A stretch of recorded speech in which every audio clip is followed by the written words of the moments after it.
is Evelyn Upton. Can you see it?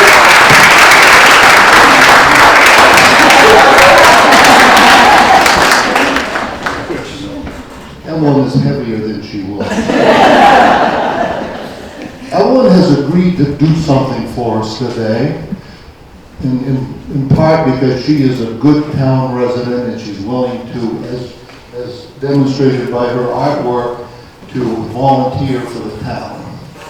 She's going to take that microphone in the center of the floor there, and when any of us speak, she's going to take that microphone to you. So you don't have to get up, you don't have to come to the center of the floor, you can stay right where you are, you raise your hand to speak, and Evelyn will bring that microphone to you. And we would like to have you use that microphone, because there are a number of reasons. One, we're recording all of this. Our town clerk has to take the minutes of all of this. And more importantly, both she and I are hearing impaired. So the microphone really helps us out.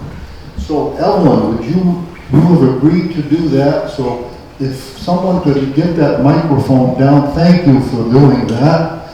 And we can test to see if it's on. It's on. Evelyn's going to be our microphone. Oh, one other thing, Evelyn, I forgot. Will you raise your right hand? Do you solemnly swear to be the official Weld microphone runner for today, so help you God? Yeah. Congratulations.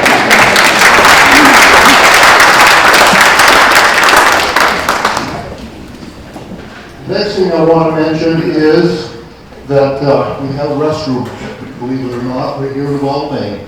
There's one over here to the right, my right, your left. Another one, you got to climb the stairs to get to this one, so I suggest you use that one. In the exit side, you'll notice, are on either side in case we have a disaster, and you can also get out the back. Let me explain the process a little bit. We've touched on it. We're going to be using the Maine Municipal Association Moderator's Manual for today's meeting. It's not Robert's Rules of Order, but it's a good, succinct way of conducting municipal meetings in the state of Maine. We've already explained the process a little bit. When you have questions, comments, or concerns, you will indicate that you'd like to speak, raise your hand, or stand up, and we will get the microphone to you. You will make your comment. There'll be a response if necessary, and we'll go from there. All of the residents of this town have been given a little slip of paper. If you do not have a slip of paper, and you are a voting resident of this town, please go and get one from Colleen up back. Colleen, our treasurer, is up back. She's also in charge of the voter registration. All right. The next thing I would like to do is join me, if you would, join me in pledging allegiance to the flag. I pledge allegiance to the flag of the United States of America and to the republic for which it stands, one nation, under God, indivisible, with liberty and justice for all. Thank you. And while we're talking about this town report, I think it's important to note that the town report this year was dedicated to this lovely lady to my right. And I am not going to, it's written out here in the town report, it sounds like a eulogy, Carol. I'm going to read the first and the last paragraph. After 5 decades, one thing has remained constant in the town of Weld, and that is the dedication, commitment, and love for the job that Carol Cochran has given to the townspeople of Weld. I don't think that can be denied. In the last paragraph, whether it be a town employee or resident, Carol has always been a person that people could ask for knowledge or help. Carol almost always has the answer. Almost always. I've stumped her a couple of times. If not, she would find it. If she is not at the office working, you can find her working at home. When recovering from surgery or just sick. Carol has gained the respect and admiration of those she has worked with and worked for. Carol not only loves her job, but she also loves this town. And that is absolutely true. Congratulations, Carol. 15 years.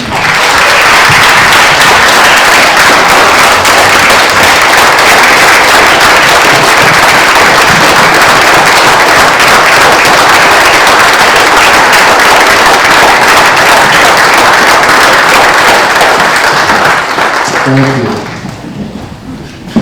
One other thing that's been noted to me this morning is that there's a list of state and county and federal officials listed in your town report, and there was one omission, and that is, and I guess it's because he didn't send in a letter to the town, but Senator Angus King was omitted from that list of those who serve us at all levels of government. So Senator Angus King name should also be there. And one other thing that I like to try and do, and it's noted in the town clerk report on page 8 and 9, the recordings for the year, the births, marriages, and deaths. And we got to do better, folks. We had 4 births and 13 deaths, so this afternoon, those of you who are able, get home and fix that.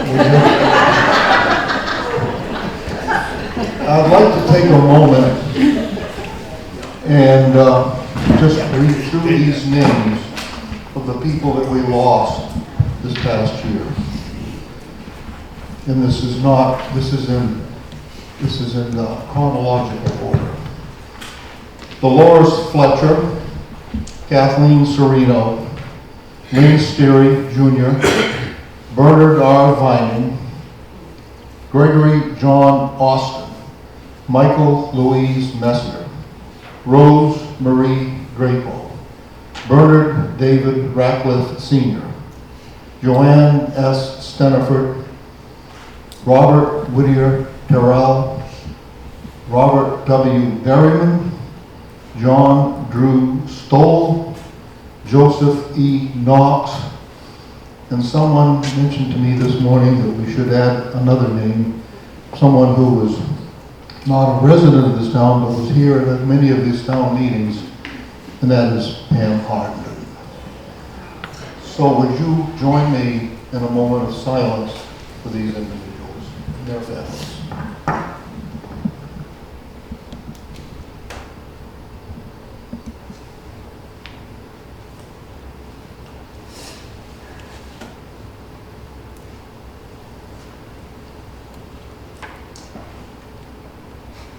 Thank you. So before we begin, I would like to inquire if the body would like to have the ability for non-residents to speak at this meeting, if what they're speaking to is germane to the subject at hand. We need to do this in order to allow them to speak. It doesn't give them the option to vote, but it gives them the option to speak. Sometimes folks are here, sometimes they're legislators or someone who lives out of town who wishes to speak. So with a show of your this is the trial run for your little purple paper. Those of you who are willing to allow non-residents to speak at this meeting, please raise your slip. Those who are opposed to that idea, raise your slip. It's unanimous.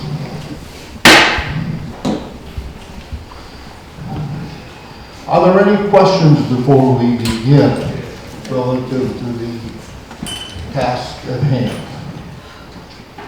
Then, if that's not seeing any or hearing any, we will commence. Oh, one other thing, when we get to Article, I believe it's 10, we are going to have paper ballots. So these need to be recorded so that we have a tally, especially when it comes to grants and that sort of things. Because in grants, they need to know how many people voted for or against certain subjects. So in order to do that, we'll have to have a paper ballot. And when we do have that paper ballot, I'll remind you again when we get to it, I would like to have you come and do a clockwise motion through here. In other words, come from this direction, go this way, so we can have an orderly ballot, not everybody come down and stuff the ballot box.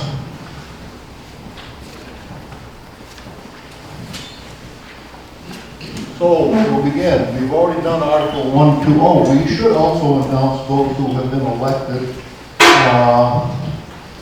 Those who have been newly elected: Stan Wilcox, I know you've been elected to the Planning Board. Lisa Miller to the Select Board. Ernestine Hutchinson to the Budget Committee. Anything else? Whom else am I not getting? Russell Banton was elected to the Budget Committee. We didn't have anyone seeking election for the RS9 School Board Director. Deborah Smith got 13 ballots. She said that, yes, she didn't want the town to go with no representation, so she will step up to the plate to continue with the RS9 Board of Directors. But she will only fill it for 1 year, so after the 1 year, she will resign, and we'll have to put it on the ballot in a mixture with the 3-year term. So somebody needs to think about stepping up and being the RS9 School Board Director. It's a 3-year term. It's a 3-year term. It will be, remember folks, over half of your tax dollars go to the school. We need to have a representative on that school board from Weld. So we've got a year to come up with some poor victim to do that. Article 4, to see whether the town will vote to authorize the Weld Recreation Committee. I'm sorry, I'd like to skip over Article 3, I don't know why. Article 3, to see if the town will vote to authorize the Select Board to accept, on behalf of the town, unconditional and conditional gifts of money or property, excluding roads, rights of way, and easements, and provided that no single gift will obligate the town to incur liabilities that total $1,000 or more per year, as determined by the Select Board to be in the best interest of the town. Do I hear a motion? So moved. It's been moved. Do I hear a second? Second. It's been moved and seconded. Did you get that? Yes. Is there any discussion, comments? Richard? And we have our microphone lady. Where is she? Thank you, Richard. There she is. Working. Yeah, I want to say thank you first to the Select Board and the people that are working on the Comprehensive Plan Committee. There's been a lot of effort to try and see what things are important to the town, what we should preserve in the town. And one of those things, I think, is this meeting. And the reason I think this meeting is so important to the character of the town is that it gives all the citizens a chance to come and talk about what's important to them and try to give the Select Board guidance on how to spend our tax dollars and what to do throughout the year. I think that over the years, I brought a copy of a town report from 1999. We had 80 articles in 1999. We voted individually on everything, every town employee's wage, how much to pay for streetlights. And it was messy sometimes, it was cumbersome, it was contentious sometimes, but it was beautiful. And it was direct democracy, something that larger towns can't do, but we did it here in the town of Weld, and that's why we have the turnout that we do in the, in the town of Weld. Over the years, for convenience and just because it's so cumbersome, that has shrunk, and I don't know, today we have 15 articles or something like that, or 20 perhaps. This is just another example of delegating more authority to the select board, and I don't think it's necessary. I think that if someone wants to make a donation to the town, it's okay to come and ask the voters of the town. This is the first year, and I believe in 210-year existence of the town, that the town's not voting directly on the wages for the employees. You know, we can perhaps have some influence when we vote on the budget for each department, but we don't directly vote on that. And I'm just disappointed by that, and for that reason, I'm going to vote not to vote in favor of this article.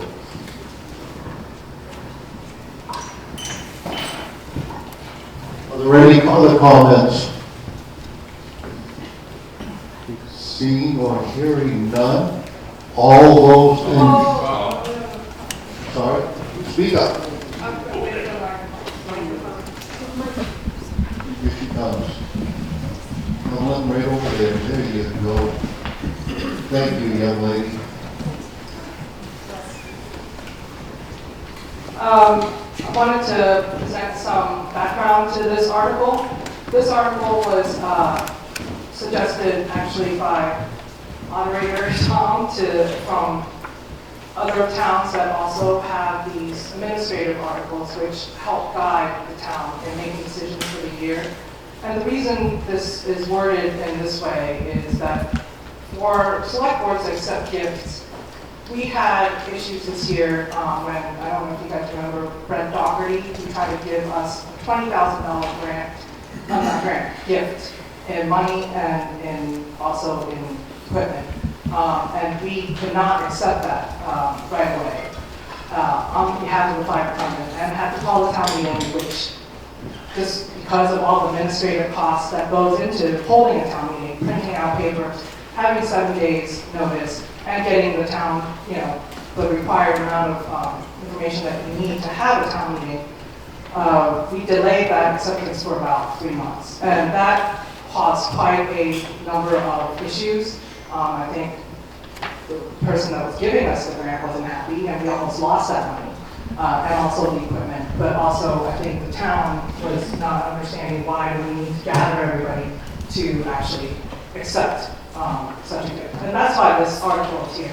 And it's an annual article. It is only for this year. If we want to change that every year, we're going to have to pass this. So it will show up, and we'll have the choice of letting the select board do that for the year up to that amount. It does not include things that are roads, easements, and things that are more important to the town.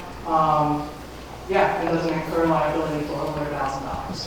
So those are the conditions for this article. Any other comments? Yes, Mike. Over here. We're going to get a workout today.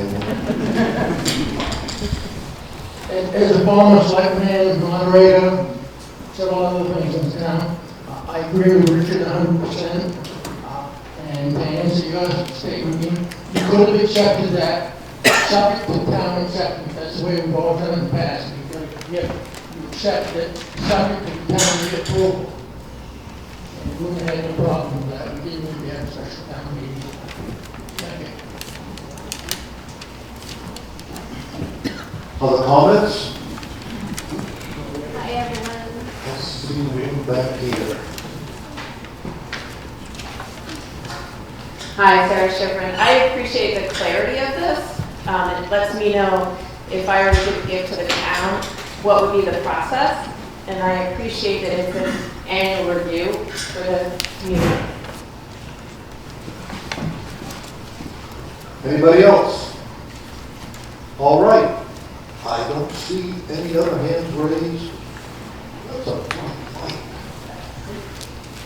All those in favor, raise your silver paper. All those opposed, raise yours. Noes have it. It's a vote.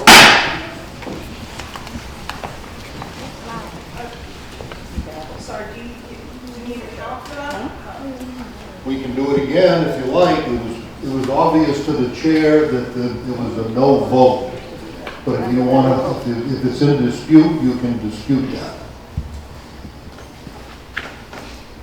All those in favor, raise your slip. We will count them.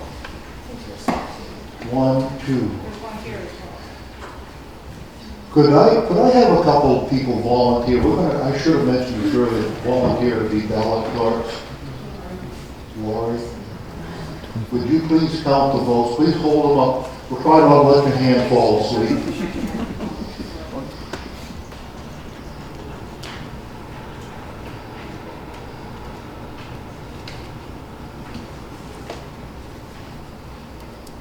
I got 27 on, that's what I got. 27. You get a count? Lori and I got 27. All right. All those opposed, raise your slip.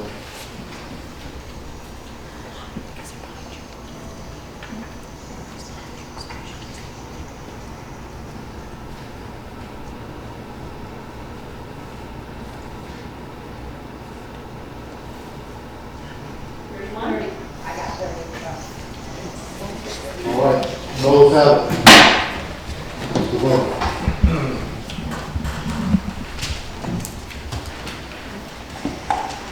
Article 4, to see whether the town will vote to authorize the Weld Recreation Committee to accept, reject, or dispose of any in-kind donation under $500. Do I hear a motion? So moved. There's a motion. Second. And second. Seconded. Richard Dell. Thank you. Is there discussion, questions, comments? I'm not seeing it. All those in favor, raise your slip. All those opposed, raise yours. See no objection, the article passes.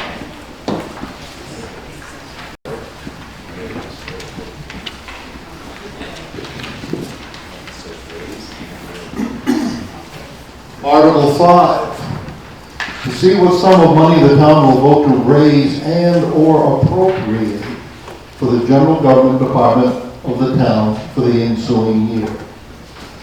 And there are a bunch of numbers here, and I will read them. General government department budget, $318,738.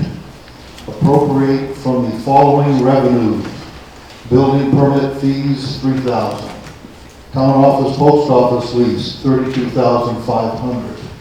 Tree growth reimbursement, $75,000.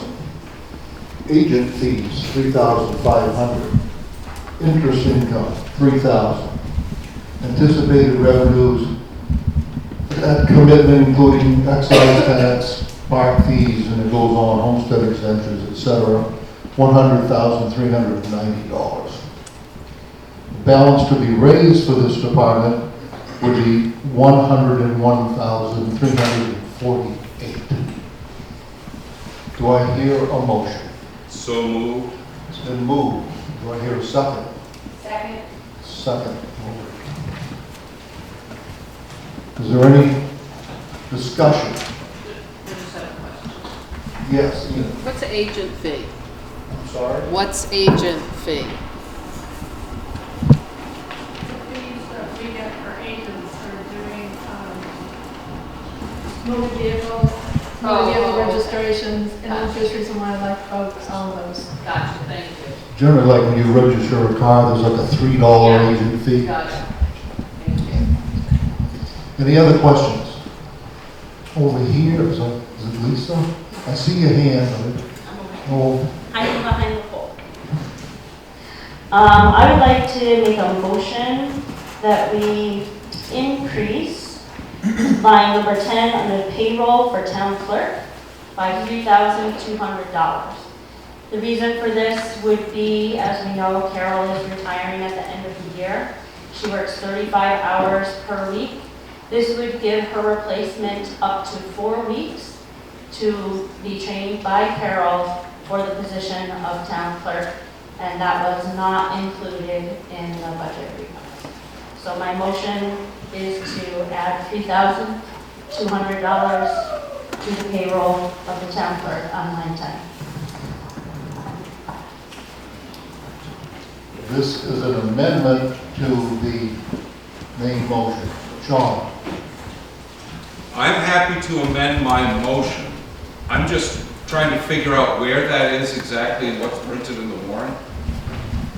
On page 45. Oh, sorry, yeah, page 45.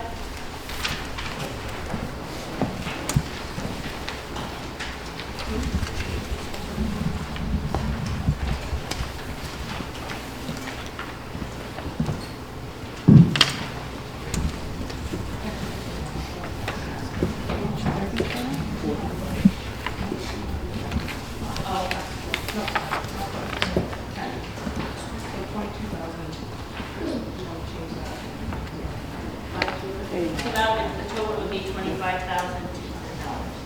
25,200 would be the total. And how would that change Article 5? Sorry, what was that? Oh, Article 5.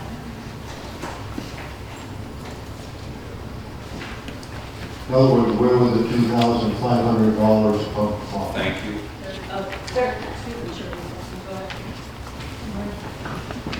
Yes, Lori?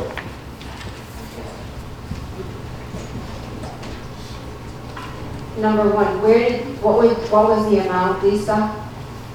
$3,200. Okay, so I think that the total, 3,200, so the total would be what, 30, 221? 321,938 would be the total amount. And then you have, Sean, if you would have to add that 3,200 to the amount to be raised.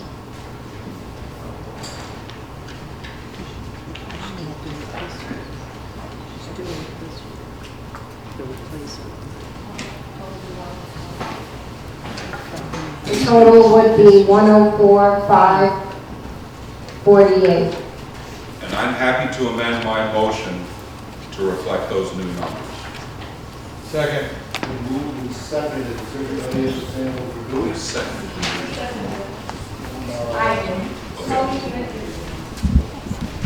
Colin, do you have the Any numbers? other questions or comments?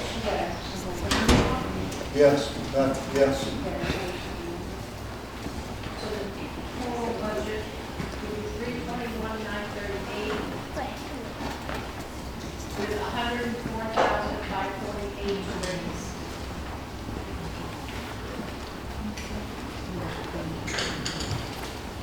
I believe that is correct, 104, yes. I did the math in my head. Don't come on being correct. All right. Any other questions, comments? All those in favor, raise your slip. Oops. All right. Sorry, I changed a little bit. Yeah, Mr. Moderator, I have questions. I'd like some clarification on a couple of line items in the budget for general government. Line item 100-22 is for assessments, and that amount has increased from $17,000 to $24,000. And I'd like to know what has caused that increase in the budget for assessment. Also, line 162 is legal fees, and there's a request for $20,000. Last year, the report reflects that we spent $3,674. And I'd like an explanation of why we need $20,000 in the budget for legal fees. Could someone answer that question? Mr. Dowd. Thank you, Mr. Microphone. Not nearly as cute as the ones we have. Thank you. I'm happy to answer the one for legal. I think the budget committee might be able to answer the assessment more clearly because they worked very hard on this budget this whole year.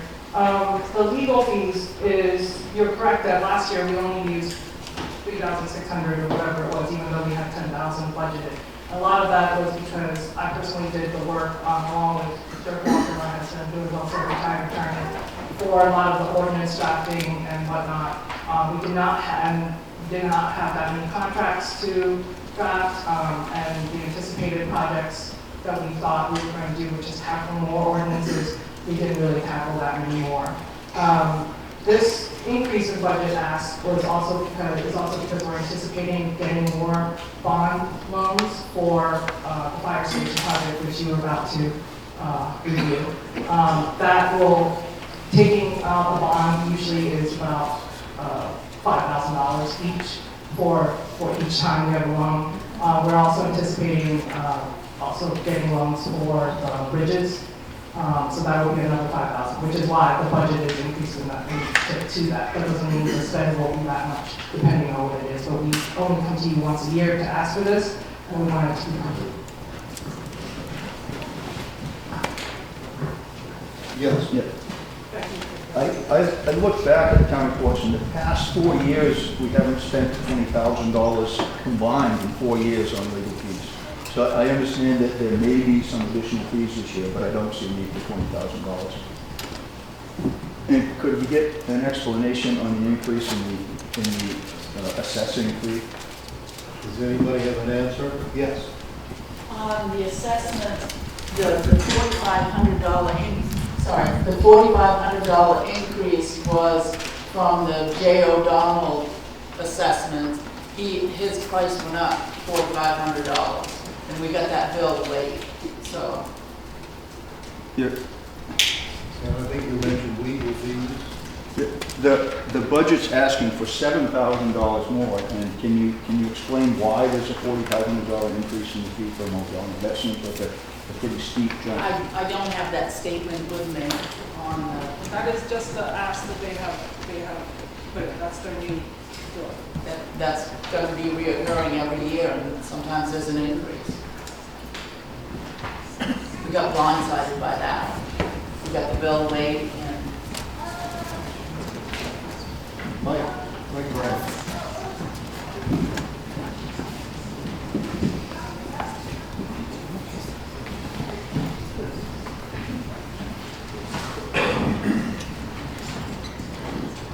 This has been a paper on for years. We're paying O'Donnell $17,000, now we're paying $24,000. And next year, is looking to get 100 some odd thousand reassessed. If you've done a good job in the first place, we're gonna have to be reassessed. And next year, in the next 2 years, it's a terrible time to have a reassessment because prices are extremely high. And the state is trying to do all they can to create more housing. And when that gets done, prices are going to drop drastically. And we're going to just get on through a recession. And all our house prices are going to be way up. And house prices are going to drop. And we're going to have to go through another reassessment because we're going to be way over the 6. If Donald did his job, you could do it by taking care of the new customers, new buildings and so on, and everything else you could do by doing some assessments on how much his price has gone up. If the prices on the lake have gone up by 10%, then you increase everybody that's on the lake by 10%. If the land has gone up by 5%, then you increase everybody by 5%, then you wouldn't have this problem. Thank you. Yes. Could somebody clarify what our surplus is and how much of that we can use? I believe we can. Lori, I think you raised your hand. Do you have that number? Yes, it is. It's close to 600,000, 592, 744, 21, I believe, which I will be speaking to later. And speaking with the moderator ahead of time and a couple other people, we probably should have 3 months expenses on hand in that account. We have 600,000, and surplus just under 600,000. And the guys in the 3B suits tell us we should have roughly 3 months worth of surplus for the operation of the town. Any other comments? Questions? Concerns? Yes, I'm sorry. Tom, we can't hear you back here, and I think maybe your microphone is off, hopefully. I don't know. You hear that? There's a button to slide. Speak right into them. How's that? Is that better? No.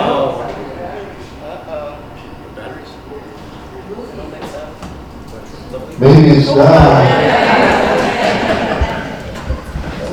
That little black button makes it. All right. Any other questions, comments? Yes. What is the assessment of? I don't understand why we're paying this lawyer to do what? This is every 10 years or so, they're required to do a reassessment. In other words, value everybody's town. The state assessors, the town hires an assessor to value your home, my home, everybody's home. See if it's a fair value. That's what it is. Can we clarify? Evelyn? Evelyn, back here we have a comment from the select board table. I'd like to clarify that, this is not anything to do with the revaluation. This is just the assessment cost we have to pay every year to an assessor, because it's legally required that the town assess the values of homes for tax purposes every year. So new buildings that come up, that's the fee that, because they're a professional assessor, we hire them to do that assessment. And that's just the regular assessment. Do we shop for those people, or are they just? So there are limited, yes, we definitely shop for those people. I have to say, assessors around the state of Maine are few and far between right now. We have tried to look for others, but quite honestly, there just aren't any available. We will still look for that, but they provide an assessing service for 20, 30 towns in our county. There are a number of, Right, the valuation is a different line item, even above, this is on page 44 of the town report, and that's line item 100 operations 21 valuation. That will be a separate article later. This is just the general fees for this year's budget. any other questions? Yes. I can wait. Back here in the back.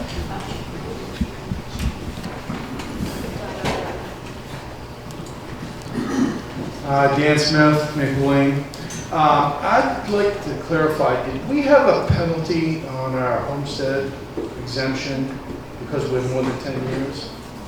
So I just want people to realize, you start getting penalized also if you don't have current assessment.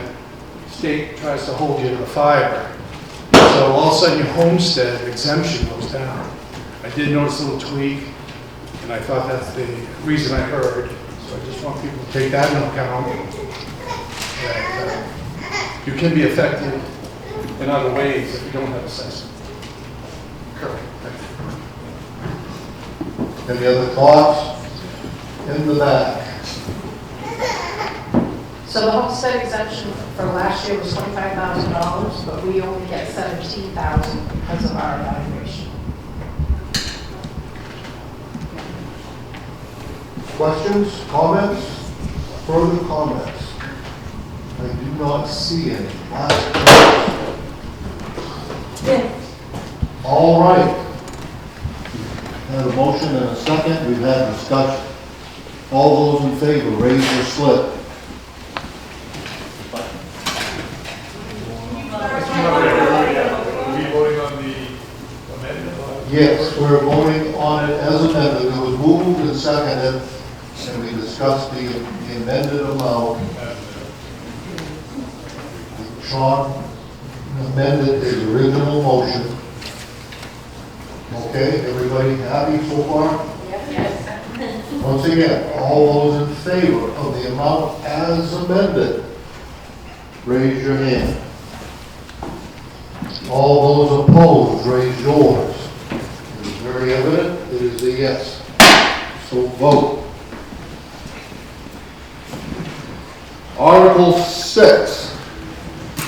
To see what sum of money the town will vote to raise and or appropriate for the public safety fire department of the town for the ensuing year. And the public safety department budget is $125,241. They appropriate from the following revenue sources. Franklin County fee sharing for organized territories, $7,595. We get that money because we service Perkins and Washington plantations. And surplus of $10,000, so the balance to be raised through taxation, $107,646. And do I hear a motion? Yes. Do I hear a motion? Yes. Is that a motion? Yes. Is that remove? What do you? I would like to change the amount. We need to have a motion first, then we'll have I will, some. okay, I would like to make a motion for this. Okay. You can move the amount. Go ahead. Okay. I would like to increase the public safety budget to an added $4,000, making it $129,241. The breakdown of the $4,000, the public safety asked for $2,000 increase on the fire chief stipend, a $2,000 increase on the stipend for the assistant chief, and asked for, I believe, $7,000 in protective gear. All of those three were cut in the budget. I would like to add them in, as well as appropriating $990 from animal control. So the new numbers would be $129,241, with appropriating $8,585, appropriating from surplus $10,000, and raising $110,656.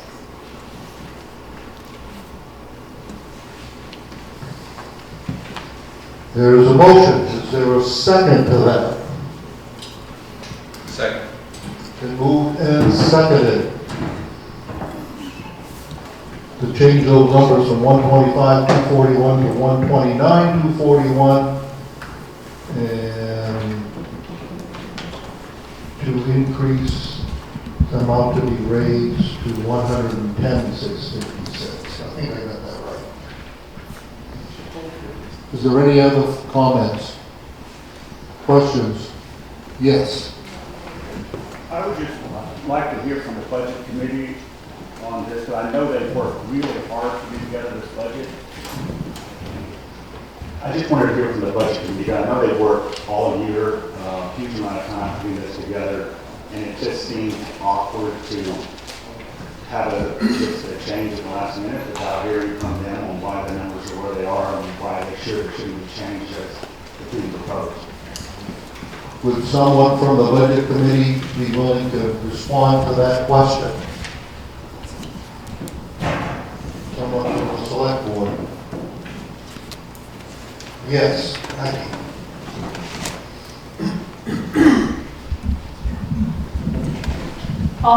The budget committee working on the increasing the stipend for the assistant fire chief and the fire chief. The budget committee decided that we were gonna raise it like $1,000 every year to be in line with other towns that are close to us. That was all I had on the chief and the assistant chief. We're just gonna continually increase that to $1,000, just to keep costs in line, and I don't know, my opinion, opinion, be fair. If any of you other budget committee members here that want to say anything, please do.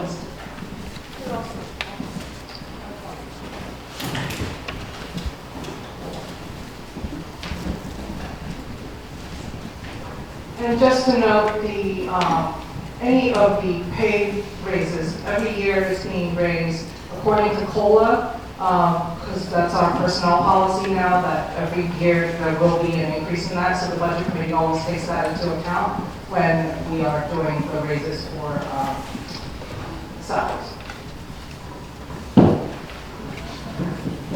Yes, through the law.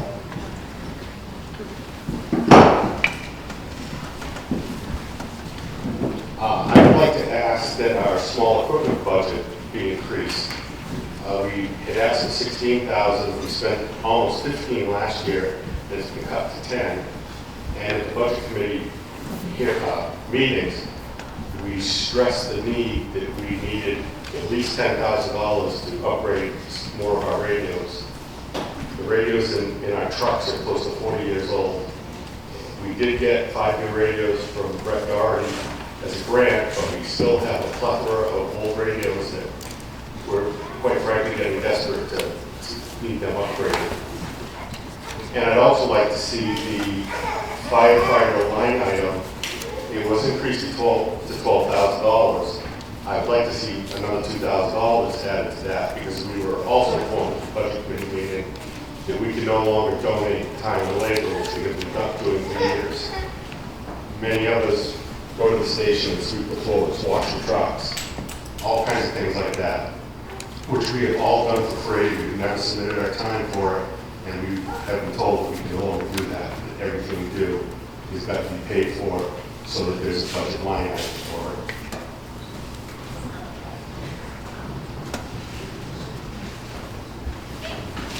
Right now, we have a motion on the floor and a second. Oh, Rebecca. Sorry, thank you for pointing that out. Hi, Rebecca Scott. I'm on the budget committee. I just really want to let everyone know that we really did work really hard on our budget. And what we're trying to do is keep our taxes in line. 100%, do I think the fire department deserves all of this? Yes, 100%. But I'm trying to keep our taxes in line. So that's all I have to say. Lori. Yes, I did ask the fire chief. They went on over 115 calls the last 2 years. These people, when they walk out the door, put their lives on the line every single time they go for a search, for a fire, for an accident, for trying to keep us safe. And I'm sorry, but when I see that there is $90,000 in health insurance, and the firefighter chief is asking for $2,000 more for the fire chief and the assistant chief, I can't. And I know the budget committee worked hard, I understand that, but I also understand that these people work very hard and basically for nothing. Can I respond? So a lot of those line items are things that are out of our control. I have no control over the health insurance. You know, the town voted to give the employees and their families health insurance. So because of that, that means that is in the budget. We have to put that in the budget because it was voted by the townspeople to do that. Chief.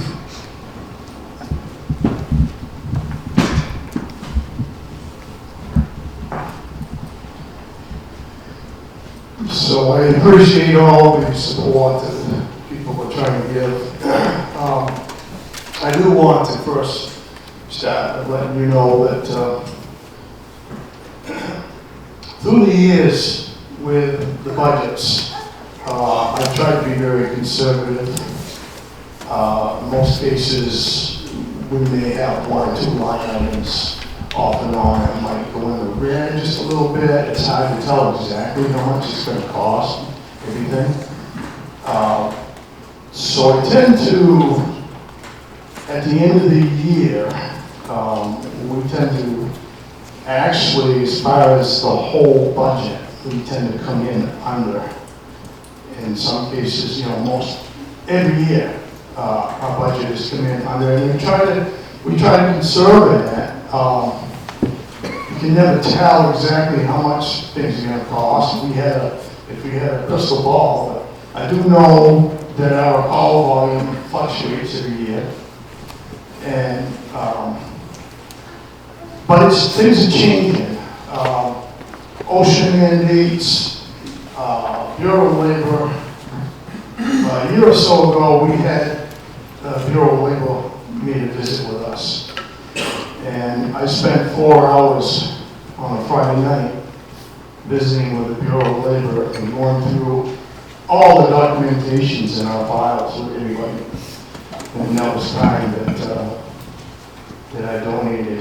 But I will say that I want to thank everybody that's helping out with this. And the budget committee, thank you for all your hard work. I do appreciate it. But I just want to remind everybody, I understand that we have almost $600,000 in surplus. So whether or not we can, if we can access any of that, I don't care so much about myself with the stipend. If you don't want to give me a stipend, you don't need to. But I'm going to see the rest of my department be compensated for what they do. Thank you. Any other comments? We have a motion on the floor and a second. Yes. Just a question, are we going to be voting on the original budget first, or we will be, the question is, we're going to be voting on the motion that was made on this article, which was to increase the department budget from 125, 241 to 129, 241, I believe was the number. And then after that, we vote for the budget as it's been amended? Or That is the current motion on the floor. There is no other motion, there's no other amendments. There is a motion on the floor to have the budget be $129,241. I think I got that number correct. Okay, so when we vote for that amendment, we're voting for that warrant. If you want to make an amendment to that, you can amend that amount. But that's the motion that's on the floor right now. And there's been no other motions made. There's been no motion made to amend anything. This is the motion that was presented to this body originally. Yes. I want to make an amendment to that then, to add basically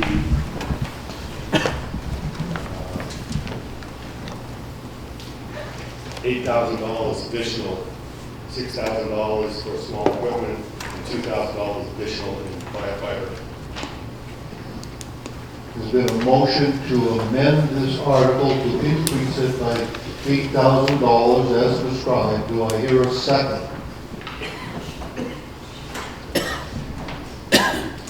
Second. I hear a second. We will vote now on the amendment. Is there any discussion about the amended amount? Is that raised or out of surplus? What are you saying for that 8,000? You got to say one, I think, or the other. I don't know.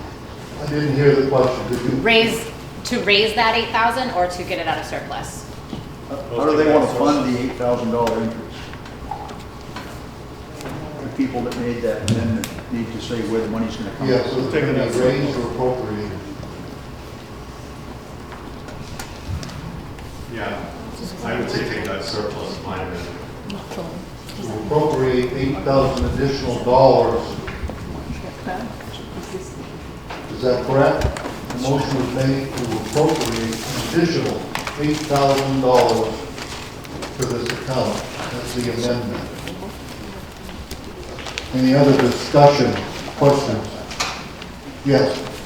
How much do we appropriate altogether? So far, I don't know what. Brett has an answer back here. That would be 18,000 out of surplus right now for this account. So far, we dipped into the surplus, I think you said 18,000. Could you repeat that, Lori, in the microphone? That is correct, Colleen, and it's 18,000 that would be appropriated from surplus for this, and then 110,656 raised. Any other questions? Comments? We're voting on the amendment, then we'll go back to the original motion as of whatever this amendment does to it. All those in favor of the amendment, raise your slip. Increase of 8,000. All those opposed, raise yours.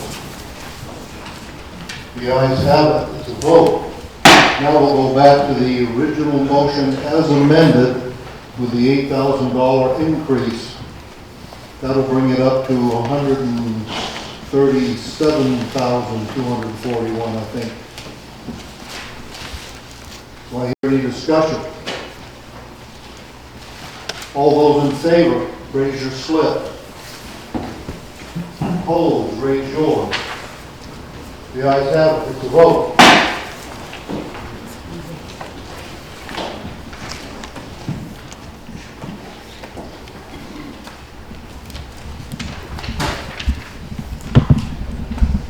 Article 7, to see what sum of money the town will vote to raise and or appropriate for the Public Works Department of the town, including Maine Department of Transportation Local Road Assistance Program, otherwise known as LRAP, for the ensuing year. The Public Works Department budget is $400,161.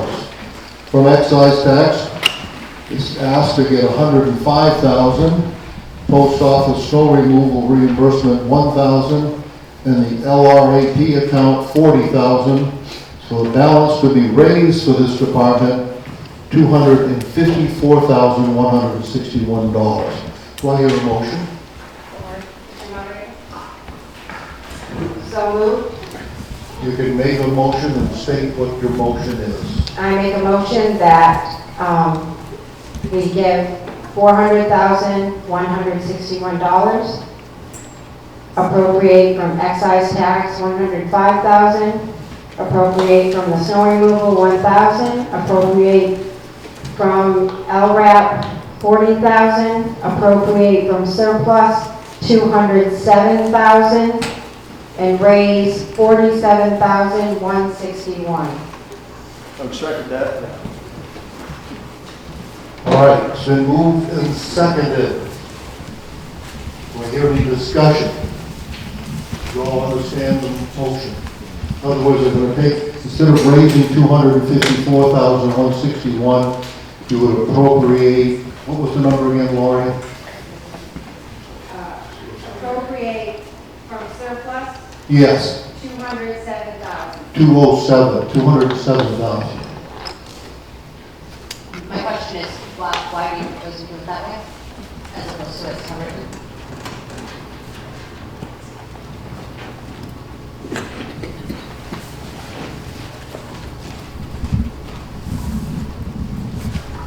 Yes, I'm proposing to do it that way. Every year we have consistently used surplus. That's our money. We've already paid that in. That's money that we've gotten into the town. It's close to $600,000 more than I think that we've ever had. And we probably should keep $300,000 in there. With this, it would bring it down to $365 or $369, something like that, in surplus, which is healthy. And I think that raising our taxes by asking for $221,000 is not acceptable to me. Any other comments? Yes. Again, I'd like to hear from the budget committee on these changes on the fly. And I understand understand that this doesn't have any effect on taxes at all. If they can correct me on that, I appreciate that too. Does anyone from the Budget Committee care to weigh in on this proposed change to their recommendation?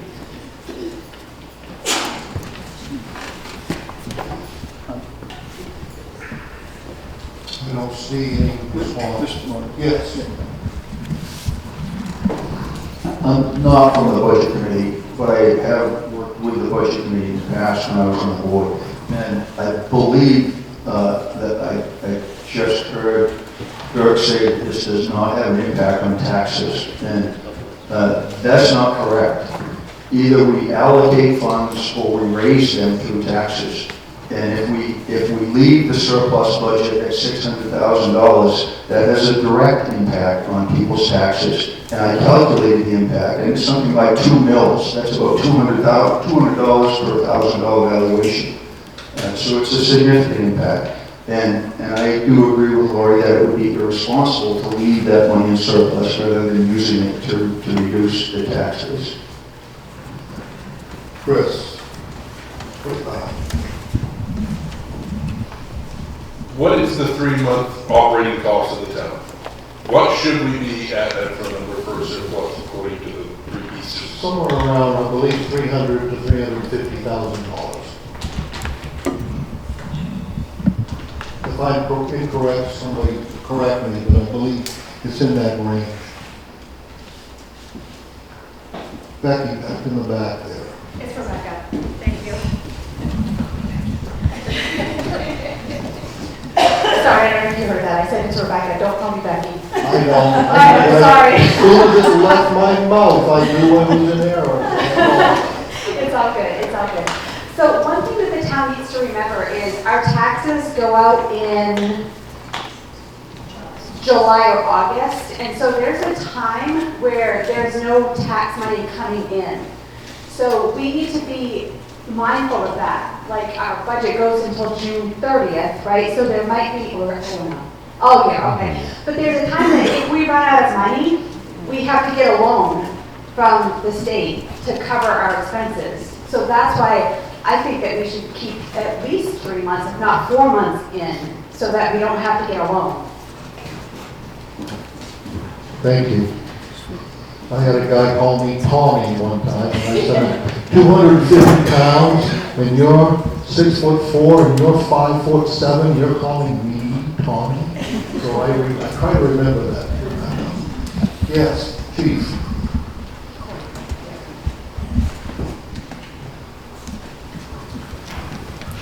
Just for the record, I just want to let everybody know that historically what I try to do with our budget is wait until the middle of the year or the latter half of the year before we do most of the expenditures. We do a couple times a year, we submit time for payroll and all that. So as far as the fire department's concerned, is with money and all that, I just want to let everybody know that we don't spend much at all the first half of the year. So I do that purposely to enable, give us time to get close to the, the time of year when the tax rate revenue is coming. Thank you. Any other comment before we vote? All right. All those in favor of the article as amended, please raise your slip. For those who are opposed, raise yours. The ayes have it, it's a vote.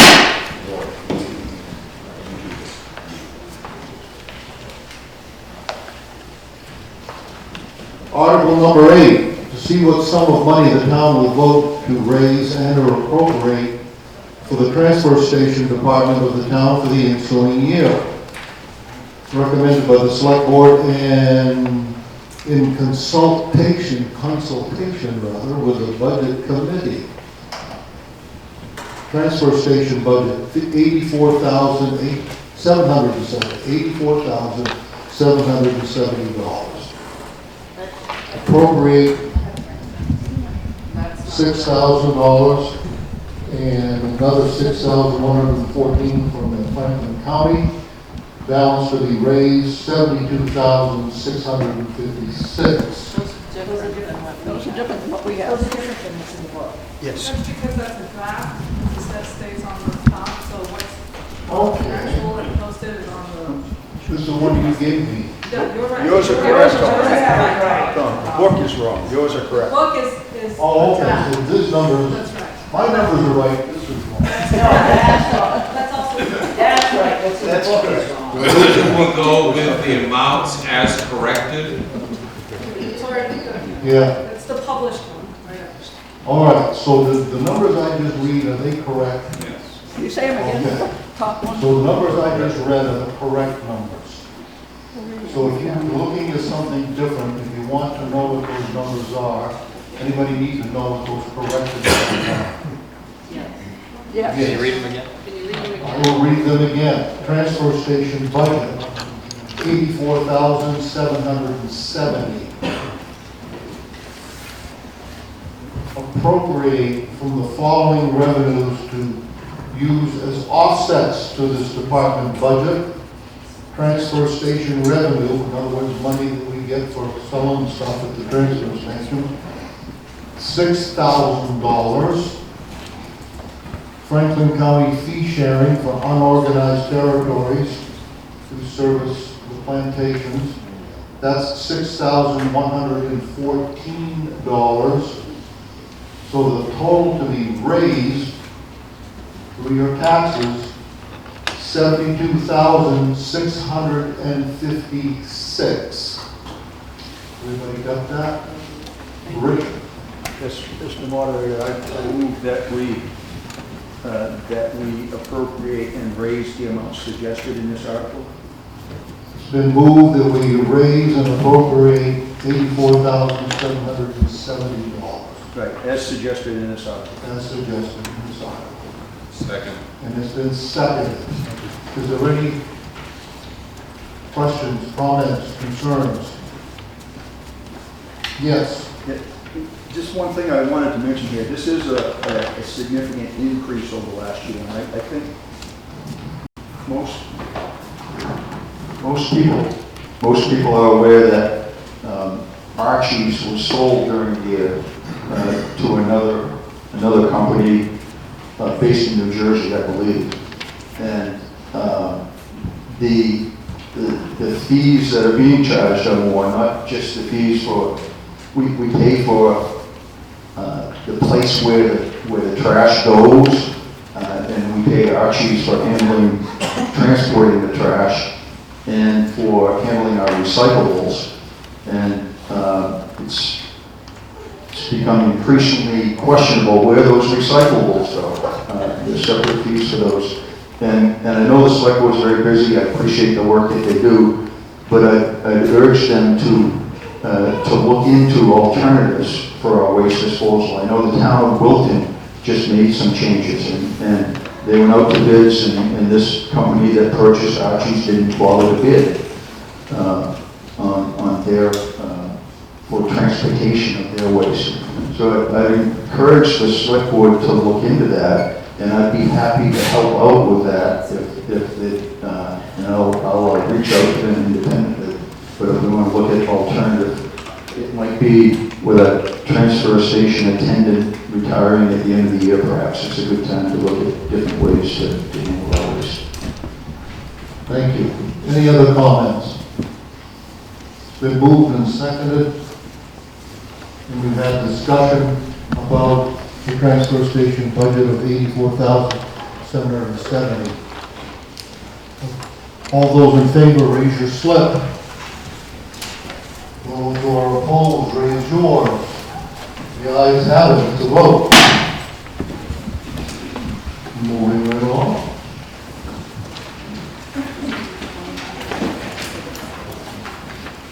The next series of articles, folks, in my understanding, due to some requirements that are beyond our control, some within our control, we're going to need to have a paper ballot on these next several articles. And as I mentioned earlier, when we get to the point this way in a clockwise motion past the ballot box. So we're not all just streaming down. So it's a single file past the ballot box, and you can return to your seats. We'll just, however you do it, get down here in an orderly manner. Thank you, Sean. Sean is going to be passing out some paper ballots. So while he's doing that, I am going to allow him time.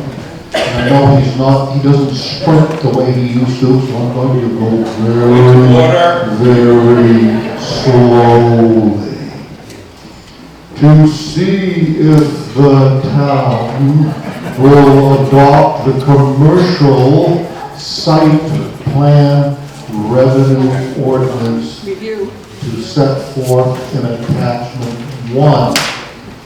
Attachment 1 has been out for a bit. Hopefully you've all had a chance to review it, observe it, think about it, and that's where we're at now. So, the first thing we need to do, and I'm talking slowly, we need to have a motion on Article 9. Motion from the floor on Article 9. Chair will be willing, And you're looking for a motion. We have a motion back here. Mr. Smith, I believe. Do I hear a second to Mr. Smith? Laurie seconded the motion.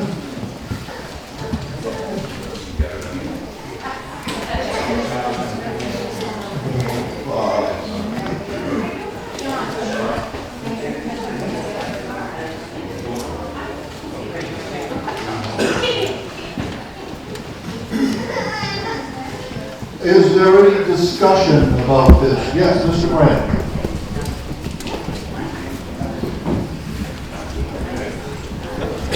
And where's our microphone lady?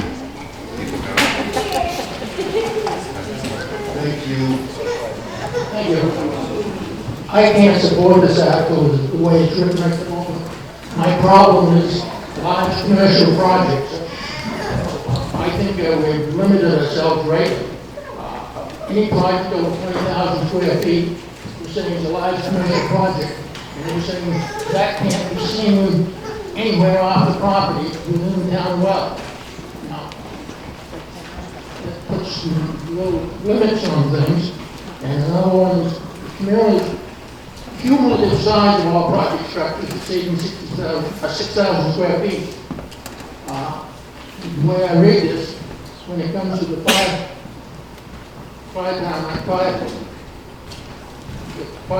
article on building, we can't do it because it's going to be a large commercial project and it won't be accepted.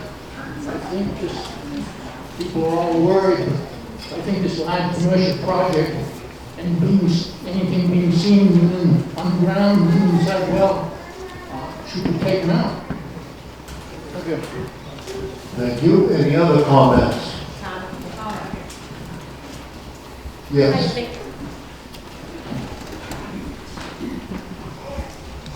I just want to clarify that the fire station is not a commercial building. It's not commercial. Commercial is like for retail sales. And it will be a municipal building, so that will not affect the fire. It's a municipal building, not a commercial building. It doesn't say this in that article. It says exclusions, and it doesn't say town building. Because that's not necessary. The word commercial in the dictionary does not cover municipal buildings. So you can write, that will be pages upon pages of sections, but that's not commercial because it doesn't make any money. I have a question, if you don't mind then. If the state park would decide to build a large building, would they need a building permit from the town? Well, No, not under this. Not under the commercial site review. Okay. But they do go through the planning. They have a building permit, maybe, but not under this, not this, not. Thank you. Are there any other questions or comments?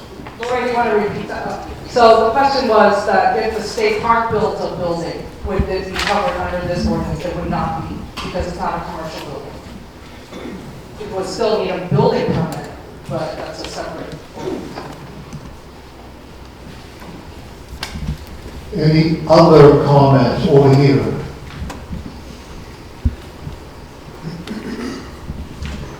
Maybe I read it wrong and don't understand it, but if I wanted to open up Smitty's small engine again, I would have to go through this process. Is that correct? Can anybody answer that? Yes. Right here. Yeah, Carol Coleman, part of the committee. Smitty's was on your own property? But it wasn't my residence. It is a outbuilding. Yep. So according to this, I would have to go through the process because it is in a shed and it is not my residence. It's on your property where you live. We have one conversation. Who's going to respond to that? Okay. Who would like to respond to that? To the question at hand. Yes, Lisa, I think, would you like to, who wants to respond to that? Dirk. Yes, you can respond to his question. It's a commercial, what we're trying to do with this ordinance is to have a process so the planning board has some guidance when people want to do commercial development in town. Right now, I understand that's the plan. but that's what this tries to do. And so if you were to open up a commercial outfit, this allows you to know where you plot for it, who looks at it, or what sort of information they need to have. And then it gives the planning board some guidance on determining whether that fits with the town's goals. As we talked about the old comprehensive plan, a small town focused on senior beauty, but also, available and useful for everyone. So it's trying to have commercial development that's sensible, safe, consistent with everyone's values in town. It's a huge compromise bill because there's people who wanted no restrictions at all on commercial development. There are people who wanted no commercial development at all, and you can't have both. You've got to have somewhere in between, and the whole town has been working on this to different degrees for a couple of years to try and come up with a middle-of-the-road approach so that there is some sensible guidelines for people who want to develop commercially. They'll know what kind of town they're investing in, and they'll know what kind of businesses are not going to be competing with them because we're not going to have a fireworks testing factory next door to somebody who wants to do something quiet cafe. So I think the ordinance as it's written, I agree with the earlier comment, it pretty much rules out big box stores. That can't come in. We give them an exception if they can make it hidden, but for all practical purposes, big structures like that are not going to be able to get through the planning process. Small structures, absolutely. By what you've described, I see no reason why that would be approved. What you would have to apply is you would do a private building permit. You have to apply to the planning committee. They would look at your proposal for commercial development. I see nothing in this article that would say what you've described as your business runs afoul of anything. But that would be up for the planning board to decide. And you can look through those guidelines to determine what those are. I think Mr. Graham has a comment. So if I wanted to build a laundromat, let's say, and I had a piece of land 3/4 of an acre, I wouldn't be able to unless I could hide it. Because that's what you're saying, because you're saying anything over 20,000 square feet, which is less than half an acre. It's got to be hidden, it can't be seen from anywhere in town. That's my problem with that. The size that was a huge. Can I just get you would like to respond to that? The size limits where we try to keep commercial development to small buildings was a huge discussion. Nobody knows the perfect number. It's gone up from the original plan of 3,000 square feet to get up to 6,000. So somebody who's got good at math, tell me if this building is more than 2,000 square feet. I think a laundromat would be able to fit well under 6,000 square feet? No, but the size of the lot, it says can't be more than half an acre, less than half an acre. No, I don't think so, but everybody else has it. Here, right here. Mr. Moderator, right here.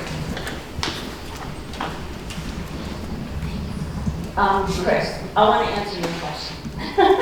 So I'm not familiar with Smitty's. It's a shed. Before I got here, 12 years ago, but it's on your property. Okay, if you look at page 61, under the term residence, and this applies for everybody.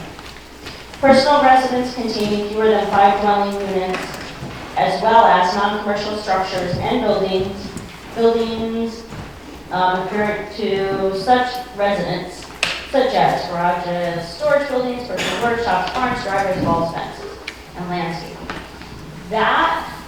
This ordinance allows you to have business on your residence without having to fill out, comply with the large commercial ordinance. We want people in this town to have businesses and make our town a great place to live. So this would not apply to you. If you are putting something on your private property where you live, then this ordinance will not apply to you. You will just, if you need to have a regular building permit, because it's a new structure, you would fill out for a regular building permit, not the commercial building permit. Does that make sense? Yes, Bridget. And over here, we need the light. What we were gonna give you a workout for that.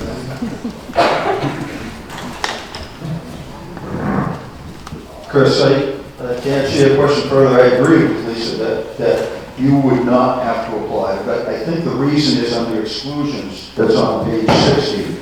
Then item 4 there says, small commercial activities on residential property owned and operated by the occupants of such residence, including but not limited to sap harvesting, syrup production, vending of produce or animal products, including but not limited to. So I believe that a small garage would be included because it's a small commercial activity on residential property. So I think that your concern, I think it is covered here, that you wouldn't need to go through this process.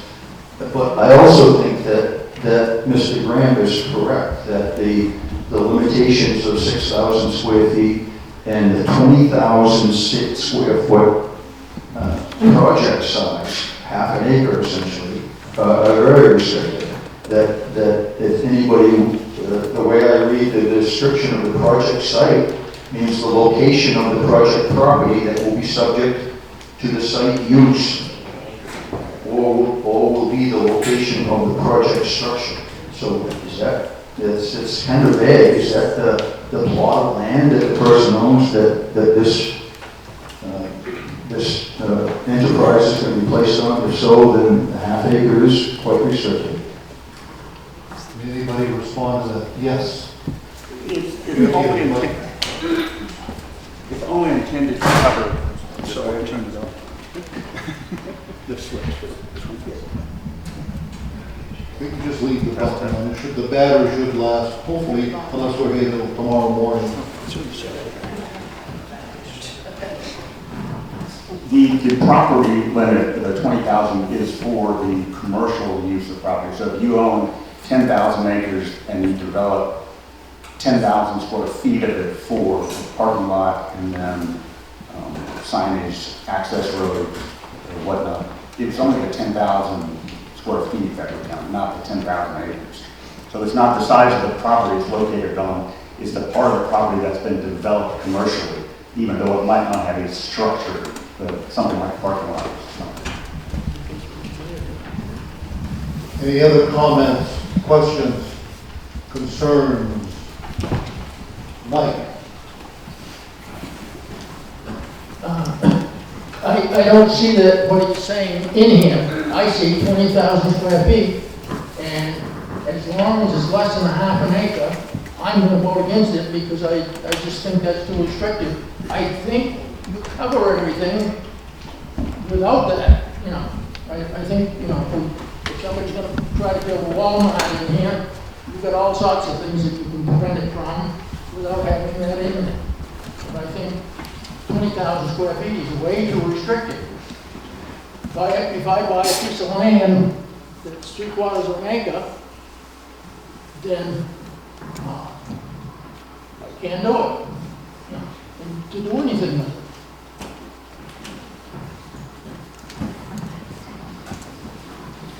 All right.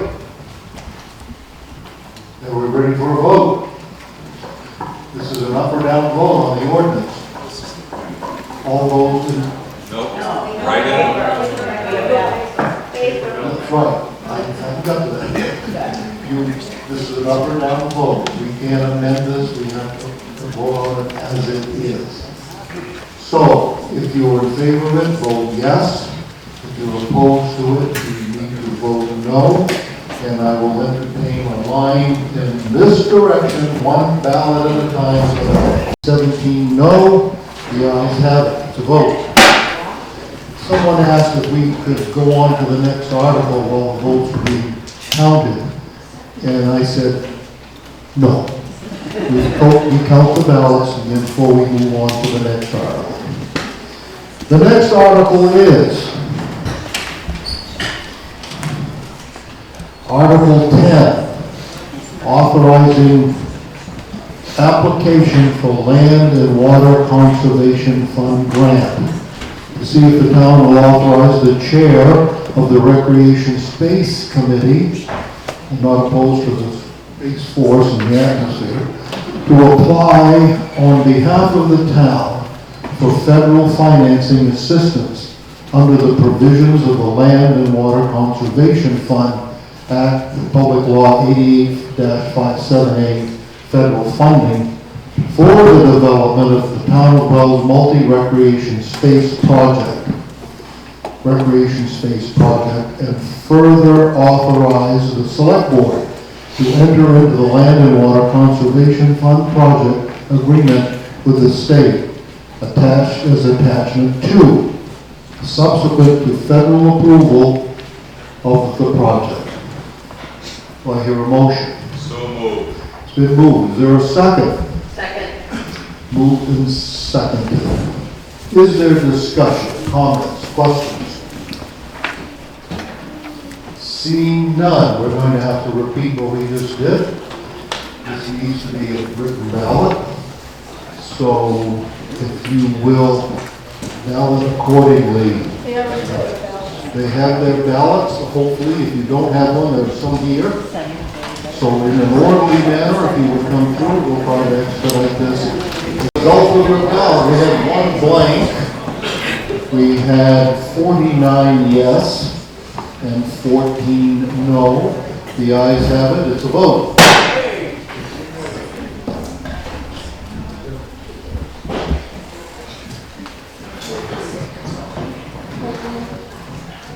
The next article is Article 11, to authorize the acceptance of private donations in support of the recreation space project. And I'm told we can do this unless there is a concern. We can do this by a raising of the hands, so we need to count them in order to make the people with the grant writers happy. So we need to have a number. So, do I hear a motion on Article 11 authorizing the acceptance of private donations to support the recreation space project? So moved. It's been moved and seconded. Who seconded that, please? Second. Mr. Ina? Yep. Thank you. Is there any discussion, questions, comments? All right, seeing none, all those in favor, raise your little purple paper. And we need to count these, so if I have the illustrious ballot clerks help us with that, I'd appreciate it. We'll try to do it rapidly so your hands don't fall asleep.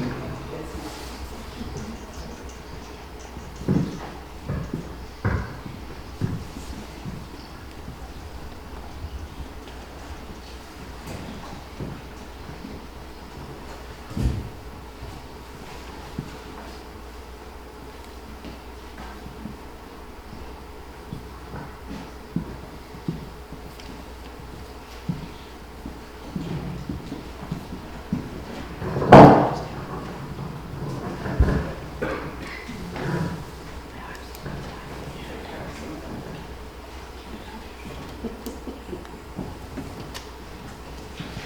have a number. We both got the same number of 54, but I'm not sure Carol's does this. 54 in favor. How many are opposed? We'll take a minute to count these, so hold on. I think we're good. Looks like 54, unanimous. 54 is the magic number that will appease some bureaucrat someplace or another. So vote. Article 12, we will ballot this as we've done for the previous ones who come by here. I think we all have ballots in our, I think they all have ballots. Written ballot? For number 12, we do, but You all have written ballots. You all have a written ballot? I think they all have written ballots, so we're going to go to Plan A.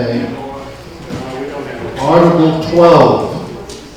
To see if the town will vote to authorize the select board or its appointed representative to apply for a USDA rural development grant through the office of Senator Susan M. Collins, fiscal year 2027, congressionally directed spending for the new construction of the Weld Fire Station, and agree to the following terms and conditions imposed by the grant: environmental review requirements, that is NEPA, and the Build America, Buy America Act. And further, to authorize the select board to execute all necessary documents, contracts in connection with said grant, and to accept said grant funds if awarded, and authorize their expenditures for the purpose of the new construction of the Weld Fire Station. I'm going to take a nap now. Do I hear a motion on that long article? It's been moved. Do I hear a second? Second. Second, Becky. Who seconded? Okay. It's been moved and seconded. Is there discussion, concerns, questions, comments? Mr. Grant. And we need a microphone, Evelyn. Thank you, young lady. I hate to speak against the fire department. I have real problems. We hit this article, and then we've got to spend another $1 million. It's off the mic. It's on. You just have to. Everybody, just leave that mic on. The battery will last for the duration, we hope. Good now. Okay. I hate speaking against the fire department, and I'm not opposed to the fire department in any way. I want that understood. But if we accept this, and then we have to borrow $1 million on top of that, we've got a nice new building, but now I understand fire trucks cost $1.5 million. I just don't see how we can afford this. I think we need to be looking into regionalization. We need to have a small fire department in town, and then spend some money in a regional thing to support us. We can't, town Coleman and some of the people can't afford to spend that much money.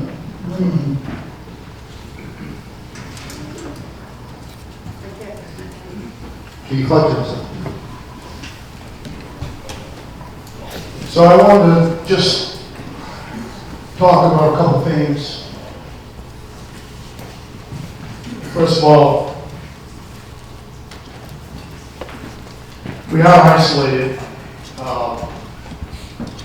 If you look at us and look at surrounding towns, not just for fire suppression, but for EMS calls and other emergency situations. I mean, in most cases, even with regionalization, with mutual aid, we're looking at, sometimes best case might be, 20 minutes away before people can reach us to help us. And I understand that, but something I want to. So many of you most likely have concerns about the expenses of public safety building fire station project. $2 million is a lot to think about. But if you read that, you read the stuff that in that insert, that if it's $2 million, doesn't mean it will be. It could be up to that. Through the USDA grant, we can get up to 75% if approved. So that would not be $1 million. It would be possibly up to $500,000 if it reaches the $2 million mark. And if we get 75%, it would be up to $500,000. Many of you know that we currently have an aging, outdated, undersized facility that is not ADA compliant. That's a big thing nowadays, ADA. Everything has to be compliant. I don't make the laws, I don't make the rules.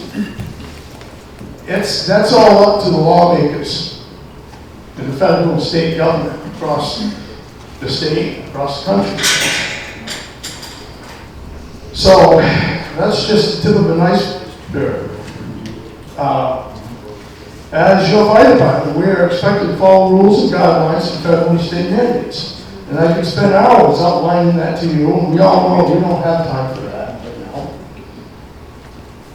If you could look at your insert at the Weld Fire Station draft and follow along with me, the first page is a proposed location map where a current municipal garage is located. Be down with the municipal garage and be on the bypass road. Most of you are probably aware of that, but if you're not, I'm just letting people know, make sure everybody's, acknowledges that. So we currently have a large water tank down here. We have a system underground for fire department's emergency water use. And we don't use it unless we have to. But right now, if we have to refill it, we got to refill the trucks. So we have to haul water from wherever it may be. So this is one of the factors for our current location selection. Our plan is to drill a well along with the fire station project to supply the proposed new station and also act as a water supply for the tank.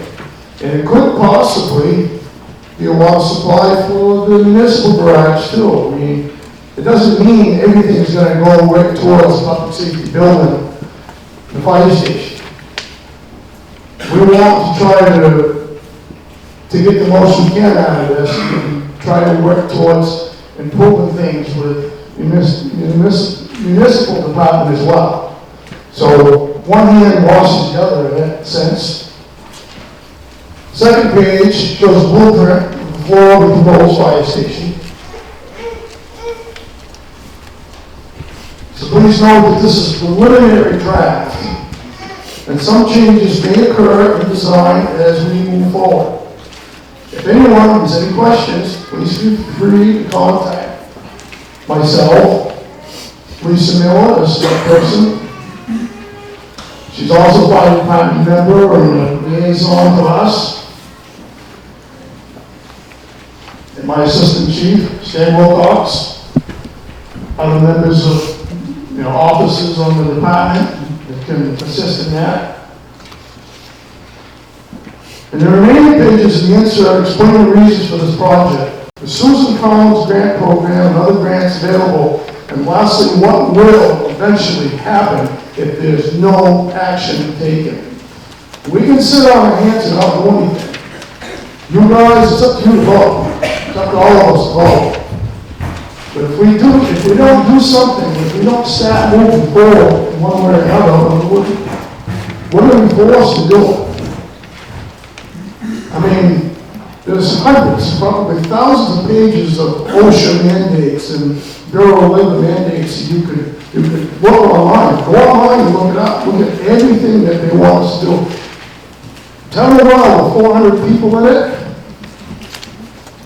It's no different from the town, the city of Portland, with 40,000, 400,000, 4 million, whatever it is. they all have the same expectations of us that we have to follow. I don't want to see taxes go up more than anybody else, but if we can get 75%, you know, worst case, it might be $500,000. But I want to thank everyone who has dedicated their time to this project. Lisa Merrill for her research and work. Members of the select board, a town clerk, and a deputy town clerk and treasurer, members of our fire department who unanimously support this. And last but not least, all of you who have dedicated any time to this endeavor and also have supported and continue to support the Weld Fire Department in any way. Thank you.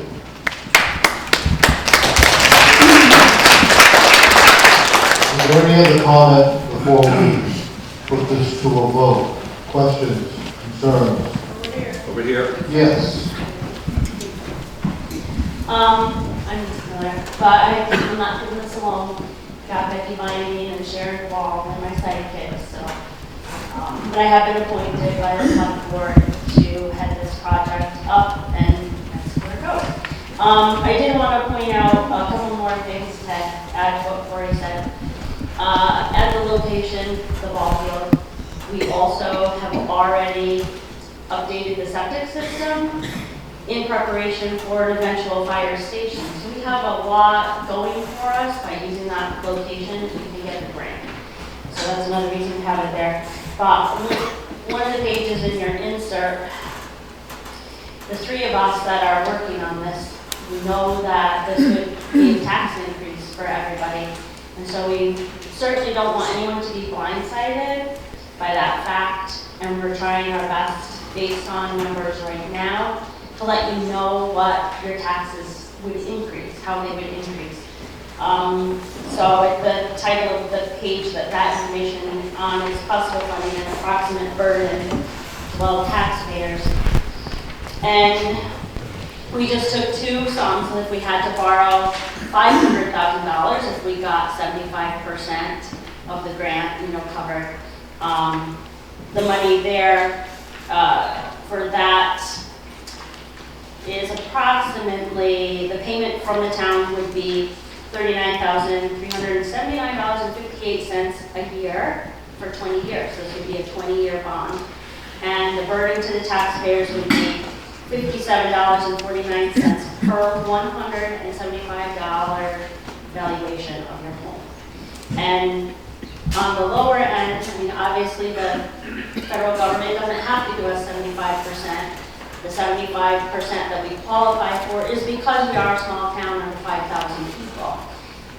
Generally, if you're larger, we can at least 50%. So the other monetary value that we calculated was for $1 million for the 20-year loan. So that would be a payment of $78,758.66 annually for 20 years. And the tax burden to people would be $114.97 per $175,000 value of your home. So we don't take this lightly at all. We know this is a large undertaking for our town. If we do get the grant, building would not start until 2028. So, we do have some time also to set aside money if we wanted to do that at the time. And if anyone has any questions, we're here to answer. Question in the back. Lori, I think.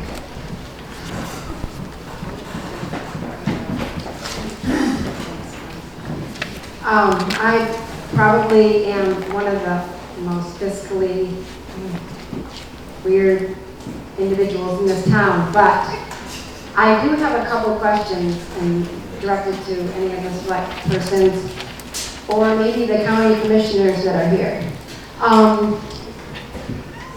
Are there funds available, since our fire department goes on a lot of rescues on Tumbledown or other areas, that we might be able to get more grants toward the fire department?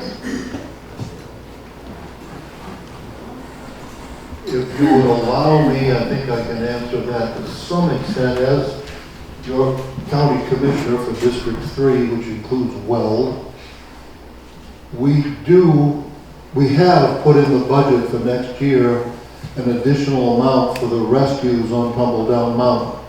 And I feel quite confident that will be in next year's budget. We have not been doing that.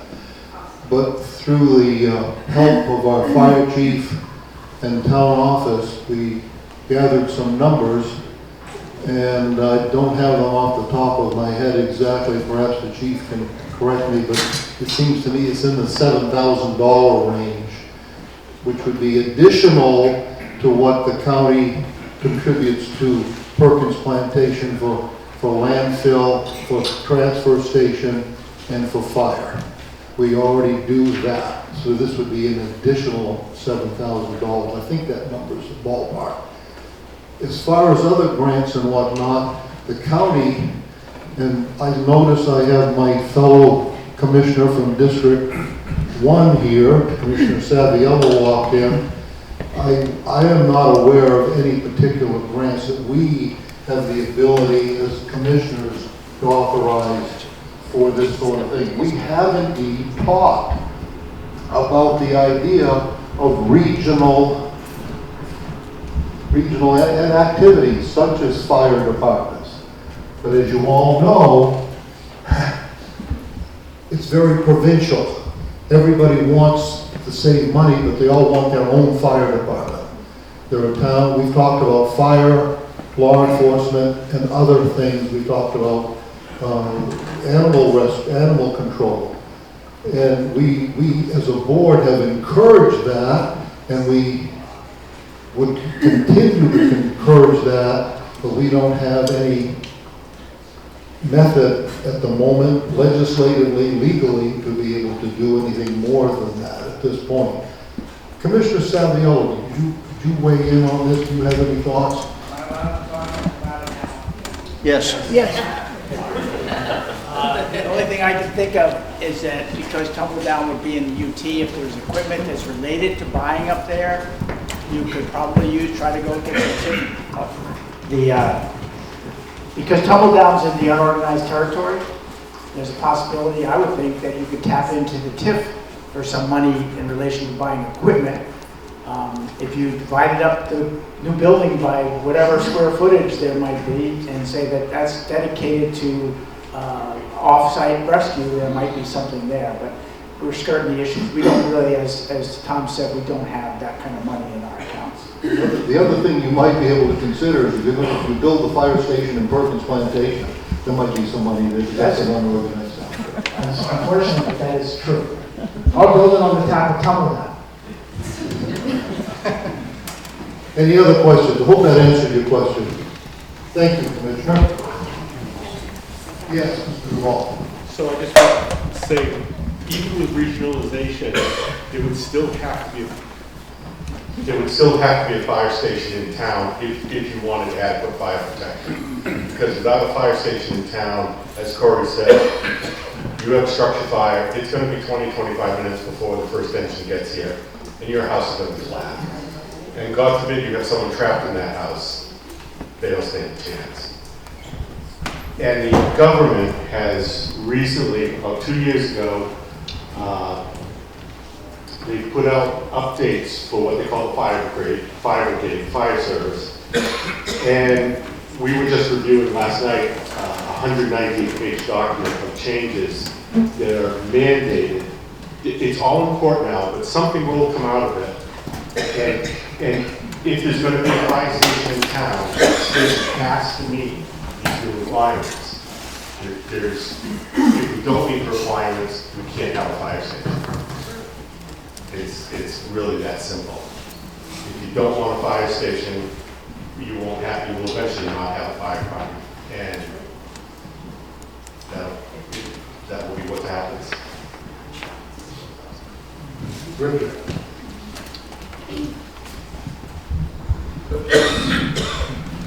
Doing a good job, Evelyn.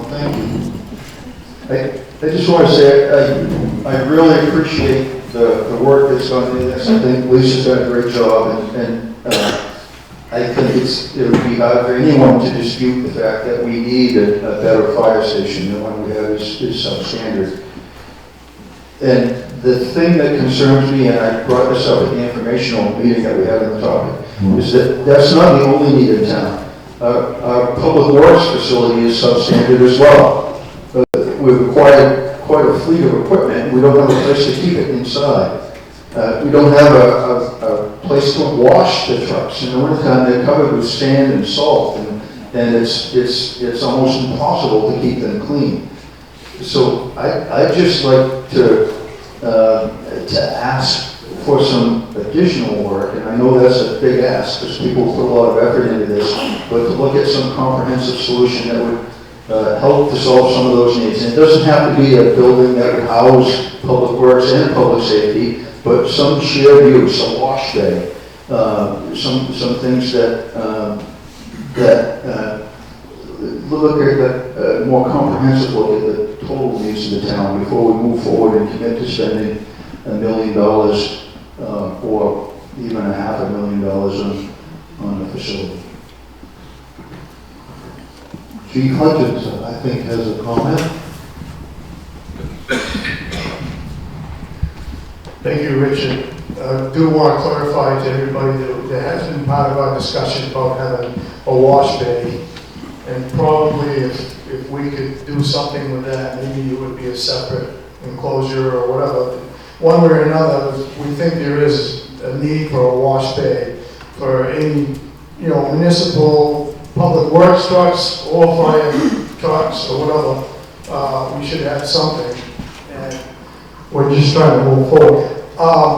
Also, I apologize. Earlier, I wanted to show you some pictures, and I don't know if you can see them or not from where I'm standing, but these are pictures of our fire station. I'm just gonna kind of go around the room, just take a quick look at each picture as I show them to you.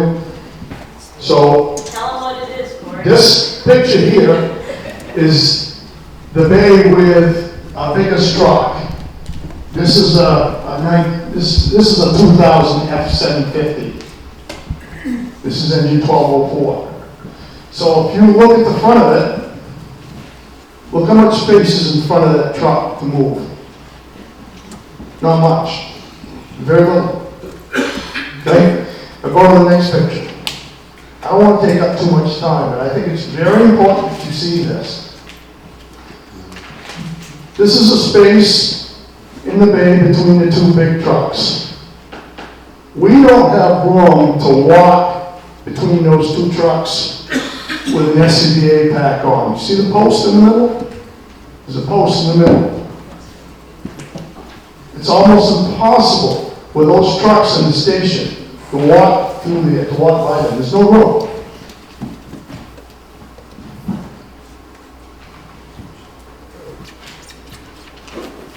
I might be preaching to the choir to many of you, but I just want everybody to look at this one. This is in back of one of the trucks. This is in back. If you look way back, it's very hard to see, but the bathroom is in there. We have a bathroom that's about 3 feet wide. It has a toilet in it. It doesn't even have room for a sink. There's a sink outside of it that's accessible, but there's very, very limited space, okay?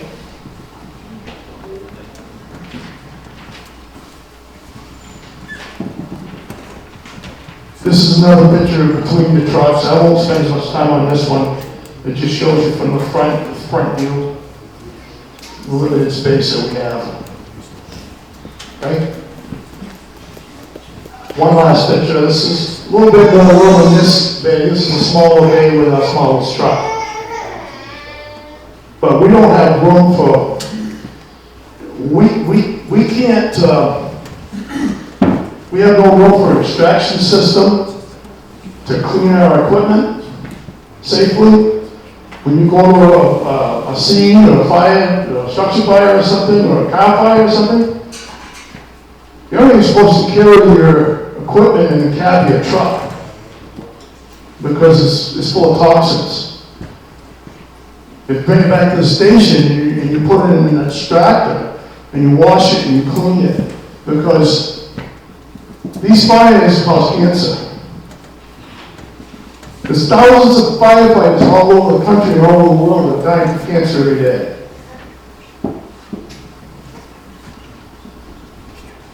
I'm sorry to bring all this, to throw it at you all at once and do, but some, you know, I mean, we can find a way, we need to find a way.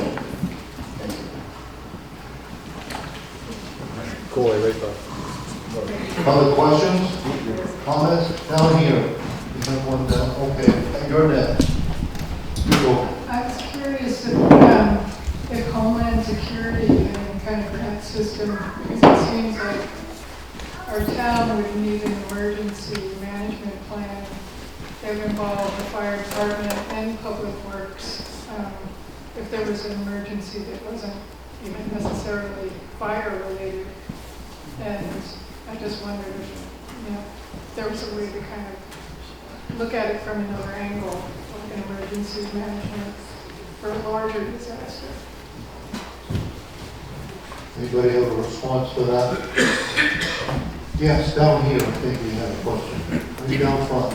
Down front. Down front. There you go. I know many of you were here for the preliminary discussion meeting that was held, and it was very informative. And two of the things that I came away with made me solidly behind the proposal. First, and I would ask Corey to speak to it, there was a comment made by one of the emergency responders that said that the building is so narrow in the back when that truck is in the bay, you can't get around. But they had also indicated that some of the structure has been weakened by virtue of the truck hitting the wall. The damage that's done in this environment, particularly in the winter and the wet seasons that we've had recently, there has to be a mold and mildew issue, which is also contributory to people's well-being and health. The other thing was, as a homeowner, I'm concerned that if we don't upgrade our fire station and do the things that are required by OSHA and the National Fire Association and the federal government, we are not going to be able to either buy insurance to cover our homes, or it will be at a premium that's so prohibitive that people will go without, and God forbid they have a disaster, they will have no recourse.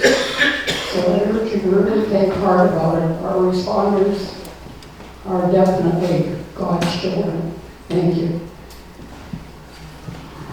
Any other comments? All right, any other further discussion, comments, concerns, questions, anything? He's seeing none, no hands are going up. All those in favor? That's right, I'm sorry, I meant to do that. You've all got your little paper ballots. So, once again, if you will come in an orderly manner, clock blank. Thank you very much. It is a vote.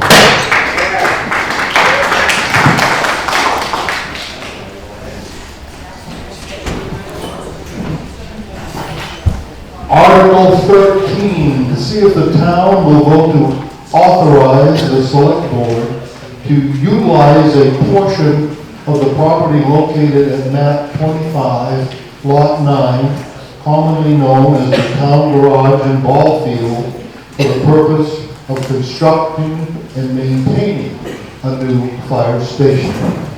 What you just voted for. A portion of the ball field. Is everybody familiar with that? Do I hear a motion? So moved. It is moved. Do I hear a second? Second. Second over here somewhere. There we go. Been moved and seconded. Is there discussion? Questions, comments? Seeing none. All in favor, raise your little purple slip. All opposed to that, raise your slip. The ayes have it, it's a vote. Article 14, to see if the town will vote to authorize the treasurer and select board to borrow up to $1 million from the Maine Municipal Bond Bank to provide additional funding for the new construction of the Weld Fire Station, not covered by the USDA Rural Development Grant, and to authorize the Select Board to act on anything relative thereto. Do I hear a motion? So moved. It's been moved. Do I hear a second? Second. Moved and seconded. Mr. Smith. Is there discussion, questions? Can I just clarify something? Yes. And we have a microphone for you later. Thank you. Just want to make sure everyone understands, we have to have a town vote of yes in order to move forward with the grant. The town has to take responsibility for any monies not covered or awarded through the grant. We will not be applying for the grant this fall because this grant deadline is actually next February. As it says in the timeline that I had given people before, we should find out at the end of 2027 how much we're awarded. So actually we will be applying for this funding in the fall of 2027 in anticipation of being awarded the grant. So this just gives us permission to move forward with this grant, and if we get a no vote on this, that will make it so that we cannot apply for the grant. Any other comments or questions? I'd like to add to that again on procedure, to what Lisa was saying, that if and when we do apply for the loan, that will be another article in front of you to vote on, because we actually have to put give you the rate, the actual amount we're taking out, and what that burden is. Everybody, Lisa and the team have done a great job in terms of giving you what data we can right now, but when we actually apply for it, those numbers could be different, and you will have to approve that to accept that. We will take on the burden of the loan under those rates and timeline on it. Thank you both for that. Any other comments, questions? Seeing none, all those in favor, raise your purple paper. Do we need a count for this one? And they want to count for this one, so our counters are employed once again. Count them up.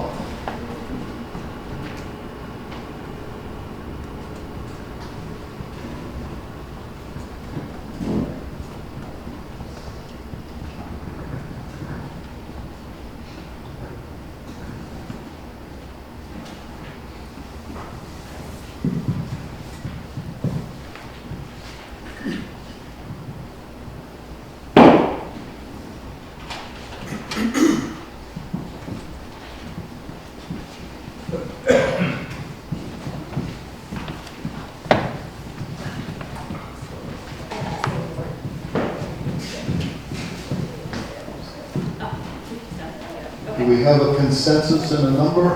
57, yes. 57. Now, same people have to count the no votes, so it's probably going to be very close, so be accurate. How many are opposed to this? Raise your slip. Do we got a consensus count for that? Yes. I think it's 0.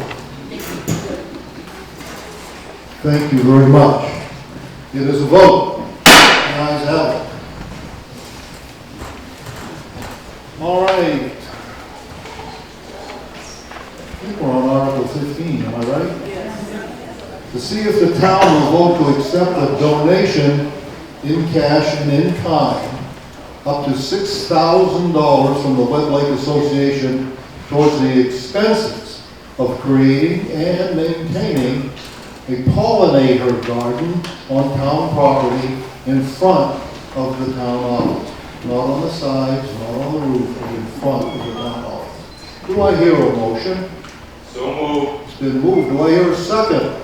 Second. Somebody seconded it. Raise your hand. Okay. Discussion, questions, comments? Seeing none, and we don't have to count this one. All in favor, raise your little slip. All opposed, raise yours. The ayes have it, it's a vote. Article 16, see if the town will vote to establish a maximum expenditure limit of $10,000 per single purchase for all town departments and reserve fund expenditures, whereby no department or official shall exceed this limit without prior authorization by a vote from the town or act anything relative thereto. $10,000 limit. Do I hear a motion? Second. It's been moved and seconded. Stan Wilcox, I think, seconded. Who made the motion? Laura. Is there discussion, questions, comments? Colleen, I think, has her hand up. And Colleen needs the microphone. And we're getting it to you. Thank you. So we have to pay the assessor, that's over 10,000. The county, the school budget monthly, public safety, small equipment replacement, had a payment over 10,000 last year. The ambulance contract was over 10,000. The stockpile for public works and the payment for the 15 Ford is also over 10,000. So do those all have to have a special vote of the town before I can pay them? And you left out something near and dear in my heart, the county tax. And the answer is, So I have a similar concern because the language here does not say that what's already written in the budget is pre-approved, which we do every annual meeting. That to me, and I also checked with the auditor about this language, he read it the same way, that and he looked at the report, that the mechanism would trigger, as we see, about 15 line items, those ones that you've already said. But if we just use the simple purchase of salt, that's right now 28K is allocated to that, and one order is easily over 10,000, especially at the rate we're going with fixing the roads. So something like that, we would have to call a special town meeting, give 7 days advance notice. We have to do that 15 times this year, and the auditor said if we pass this, they will do the adherence test to make sure we have all that paperwork. And it costs us employees labor for overtime to hold these meetings. When we do special town meetings, it's not something you don't know. It's in March, you can call anytime. So the people that come, the last town meeting we had, special town meeting, we had 10 people. And those 10 people would be basically getting an extra vote to what everybody has already voted on today. So all those, it costs about $1,000 to $2,000 every time we hold a special town meeting with the printing, paper, posting, and labor costs with our employees. So that to me does definitely stifle municipalities' day-to-day functions unnecessarily and adds extra tax burden to the people. Any other questions? Over here, I think there's a grand lady over here. I wish I could run that fast. Thank you. I think this article was put in because of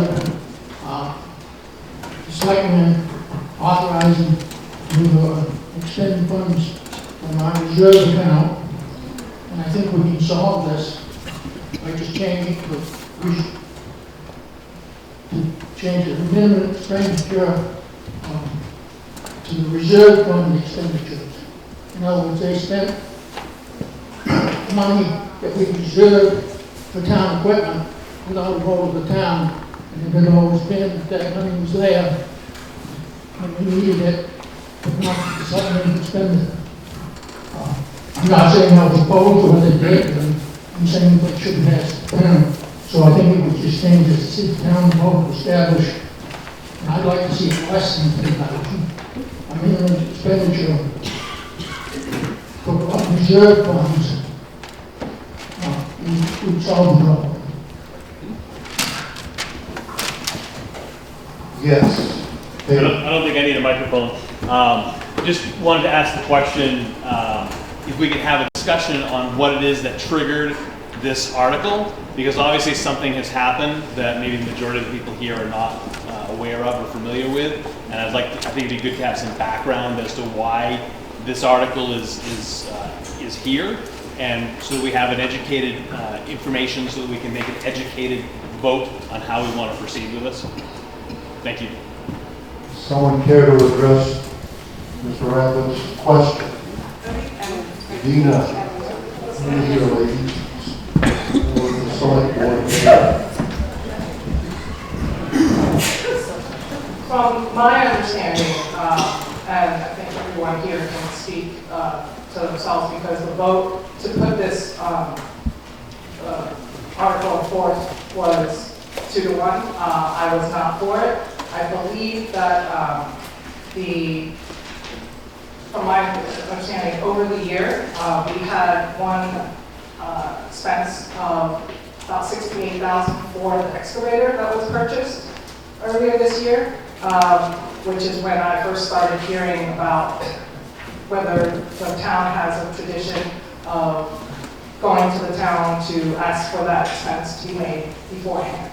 I checked the records. The select board checked the record with the town clerk. There were no articles prior to that, and even so, all articles are annual. So you have to pass that for every year. And with that, with the recommendation of the Public Works, the road commissioner, there was a need to basically move on that deal very fast, because he got the deal for under the purchase price that it was originally quoted for, was like $80,000 or something. 2 out of the 3 select board members authorized that according to the rules, and that was what I understand the incident that triggered it. Other than that, I don't really know.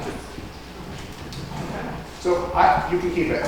I just like that. Where is that documented? I looked through all the minutes of the select board, and there's nothing documented of the authorization of that, the $60,000. We don't authorize that in the way the select board authorizes disbursements. We have a disbursement warrant, which we have to sign every week. In order for it to get this, I think the question was, where in the minutes of the select board meeting was that decision made to proceed with the purchase? The reserve account is there for the purchase of new equipment. That's authorized by the town at the annual meeting.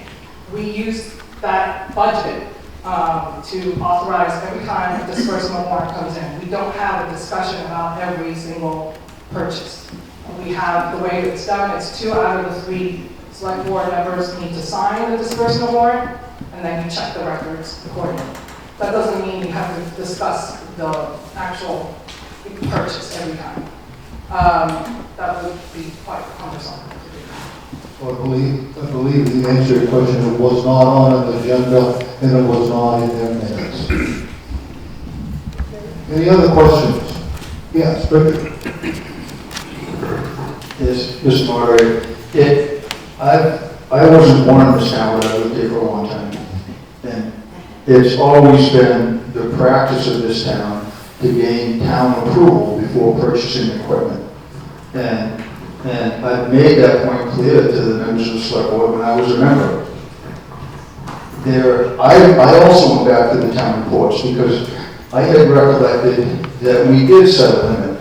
Several years ago, there was a time when a previous road commissioner, and you remember this, Mr. Moderator, had purchased a replacement pickup from state surplus.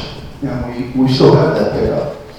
And as a result of that purchase, in the following year's town report, and this is recorded, the town authorized the select board to proceed with the purchase of replacement equipment from state surplus. And that is written.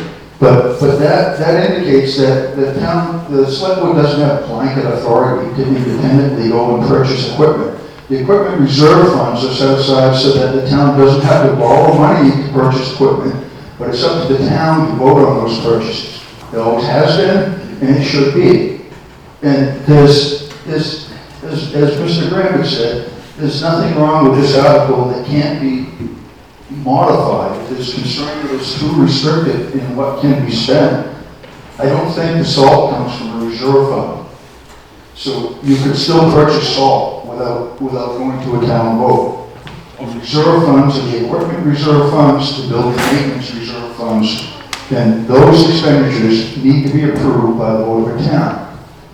This would loosen those restrictions by giving the department heads discretion to spend up to $10,000, and I fully support this article. I think it's much needed for clarification and to rein in the select board that appears to want to run our town by executive order.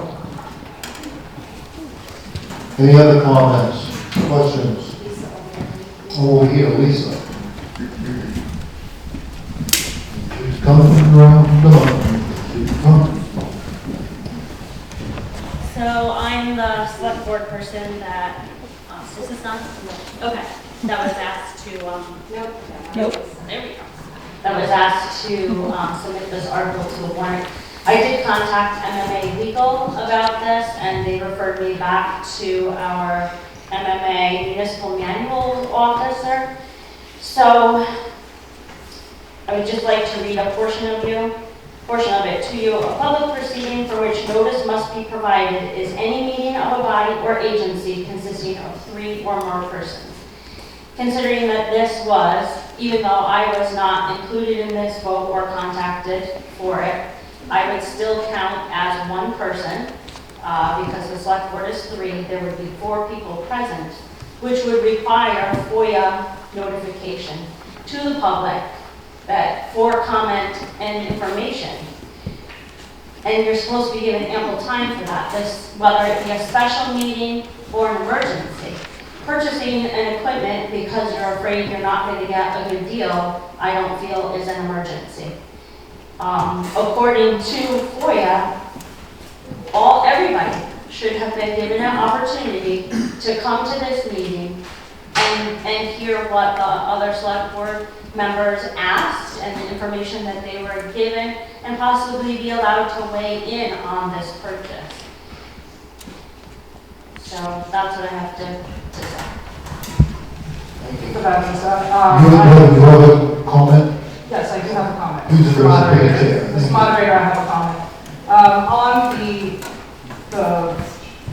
municipal officer's manual that you're reading, I believe that is about public proceeding requirements. It has nothing to do with whether a purchase that was already put into the annual meeting, that was already allowed by the town, when we do a disbursement, when we pay anything, when we buy paper clips, when we buy, when we need a service to fix the town, the town office because of a flood, we make those decisions by paper every 2 weeks. And we don't have meetings on those. This is only by town. If we wanted to, we would put a special requirement in that, and then we would hold a meeting. But that doesn't mean we don't hold meetings on every single decision, purchase that we make, especially when it's been already pre-authorized by the town at an annual town meeting. And also, in terms of the article, this is not one that it can be amended on the floor. This is one that's voted up or down. And Selectman Miller, I believe, has a comment. Once again, I will say I did contact MMA Legal about this, and because the select board chair contacted another select board member, and they met together at the town office, I believe, wherever you met, We did not meet. then how did you make the decision? Even if it's over the phone, it says in the other. Only one at a time, please. One at a time. We'll give everybody ample time, just do it one at a time. I object to that because I've not talked to Steve about this, nor you. We go in and vote on it without. there's no voting. You just sign the disbursement warrant, as you do every week. You come in the office, I do not talk to you guys there. We have the paperwork, it's in front of Colleen, and that's it. 1 minute. Is there any other questions? Yes, Mr. Wilcox.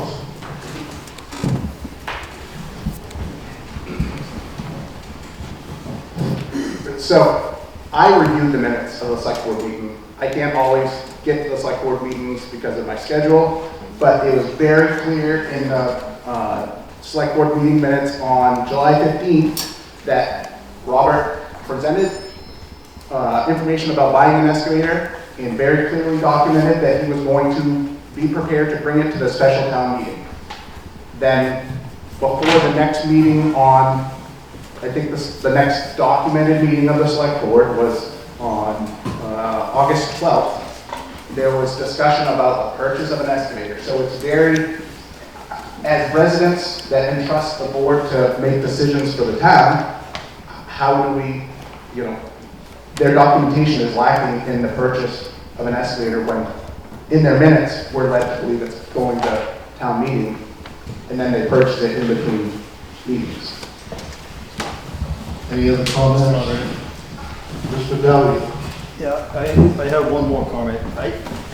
I would question whether or not this article could be amended from the floor, but I see no reason to amend it. Thank you. I see no reason that we need to amend it from the floor. It clearly states that this article, trying to find it here now, bear with me. The expenditure limit of $10,000 for all town departments and reserve fund expenditures.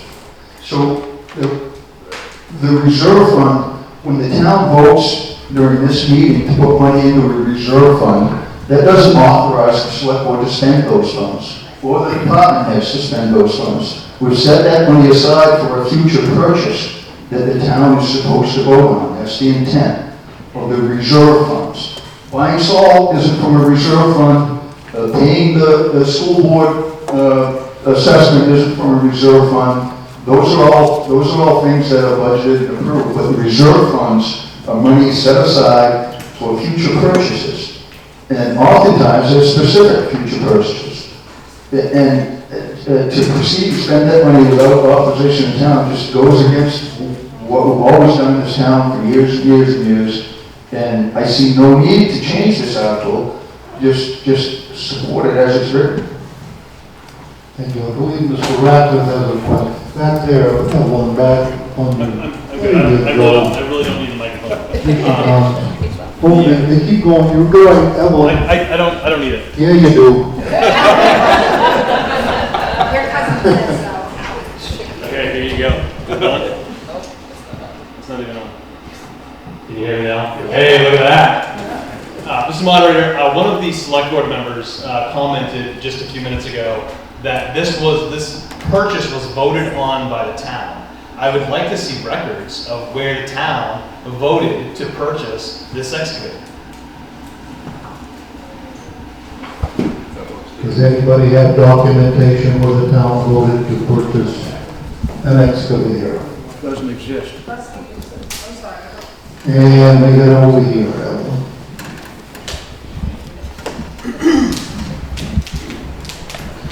I personally have. No? I don't recall myself saying that. I don't know if anybody else said that. So there would be no records of that because there is no vote or town warrant article saying that. There's no need for that either. And in terms of reserve account, I believe even Lisa was the one that brought up the information from MMA at one of the meetings. I don't have the minutes in front of me, but that said the select board is authorized to use reserve fund without town approval, especially when the reserve fund is for the purchase of certain things, and it's written in our records, on our internal records for that. And we check those things again, as we said. So in terms of maybe it's confused with surplus, surplus definitely needs town authorization to be moved from one account to another to purchase, but reserve is different. Thank you. And I believe it's Person Miller.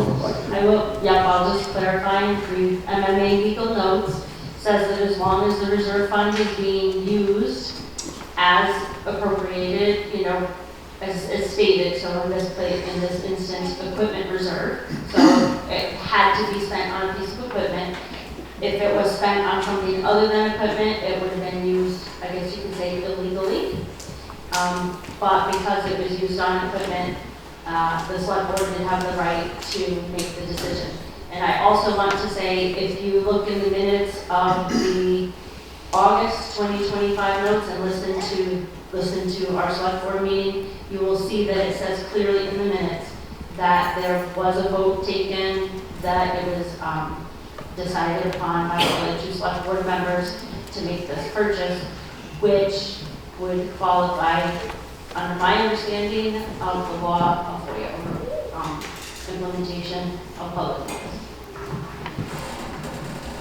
Mr. Graham.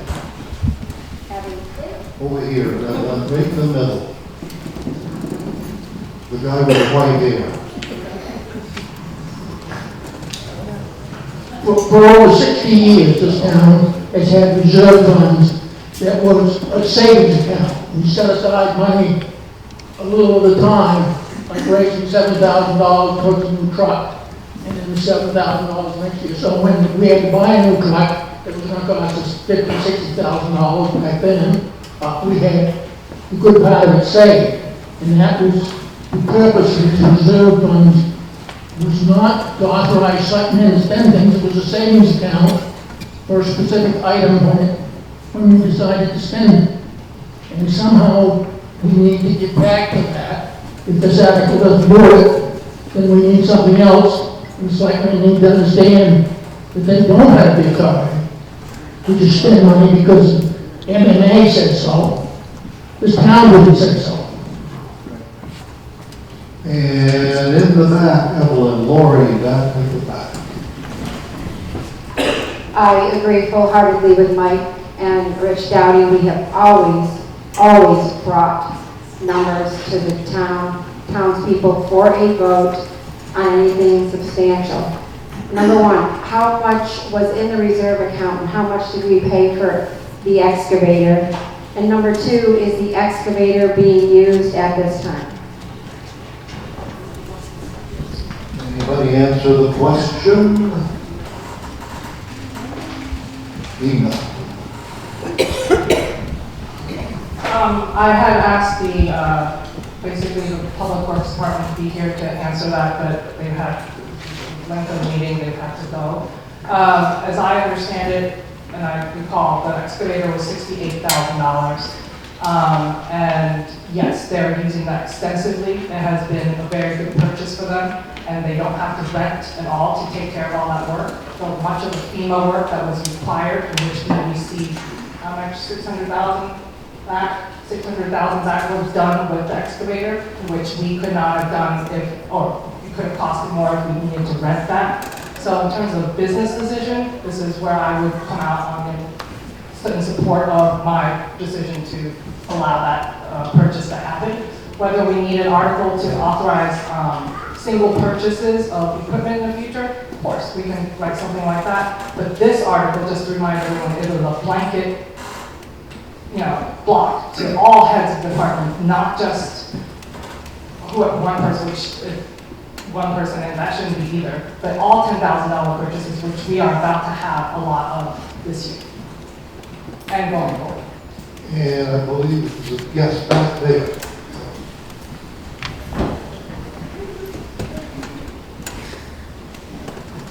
What I wanted to say about this article is that based on historically, I agree with Richard and others as far as this type of purchase on large equipment in the past, in years past. We had a committee. The committee analyzed that information first before it came to the selectmen to allow that, to make sure that purchase was not necessarily based on just a department, but the committee for information as well, based on the situation, to also to put us financially in a good situation. I'm not saying this is, in this particular situation, I know personally there is a lot of discussion about this piece of equipment because certain people can say this equipment was needed for these certain things, but I also know based on people's experiences, they might say, no, it was not needed.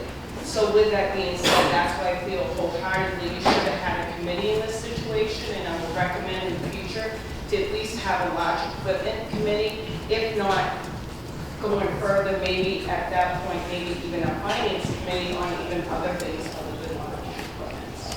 Thank you. I have a question, Evelyn, I've got a microphone. Someone asked me, was this put out to bid? Can anybody answer if this was put out to competitive bid? I can answer that. No, this was not put out to competitive bid as to other services that we all need. We do not have any articles or ordinances that require policy that require us to do so. The other towns do. I think we have not had that many choices. And for example, you know, when we need the transfer station ramp to be fixed, that technically other towns at least requires 3 bids. We couldn't even get 3 bids. So I think historically, from my understanding, we have not had that requirement because we have not been able to. Mr. Moderator. Yes. I believe I derailed us from the actual article, and I'd like to move the question, please. It's been moved that we move the article. Do I hear a second? It's been moved and seconded. All in favor of moving the article? Aye. Very good, little flip. All opposed to moving the article? What does that mean? It means that we will stop discussion. Okay. We will cease discussion. We will move to voting on the article. All opposed to moving the article? 1. The ayes have it. All those in favor of the article as read, I've lost track of it now. It is to see if the town will establish a maximum expenditure limit of $10,000 per single purchase. That article there. All those in favor, raise your little slip. All those opposed, raise your slip. The ayes have it. It's a vote.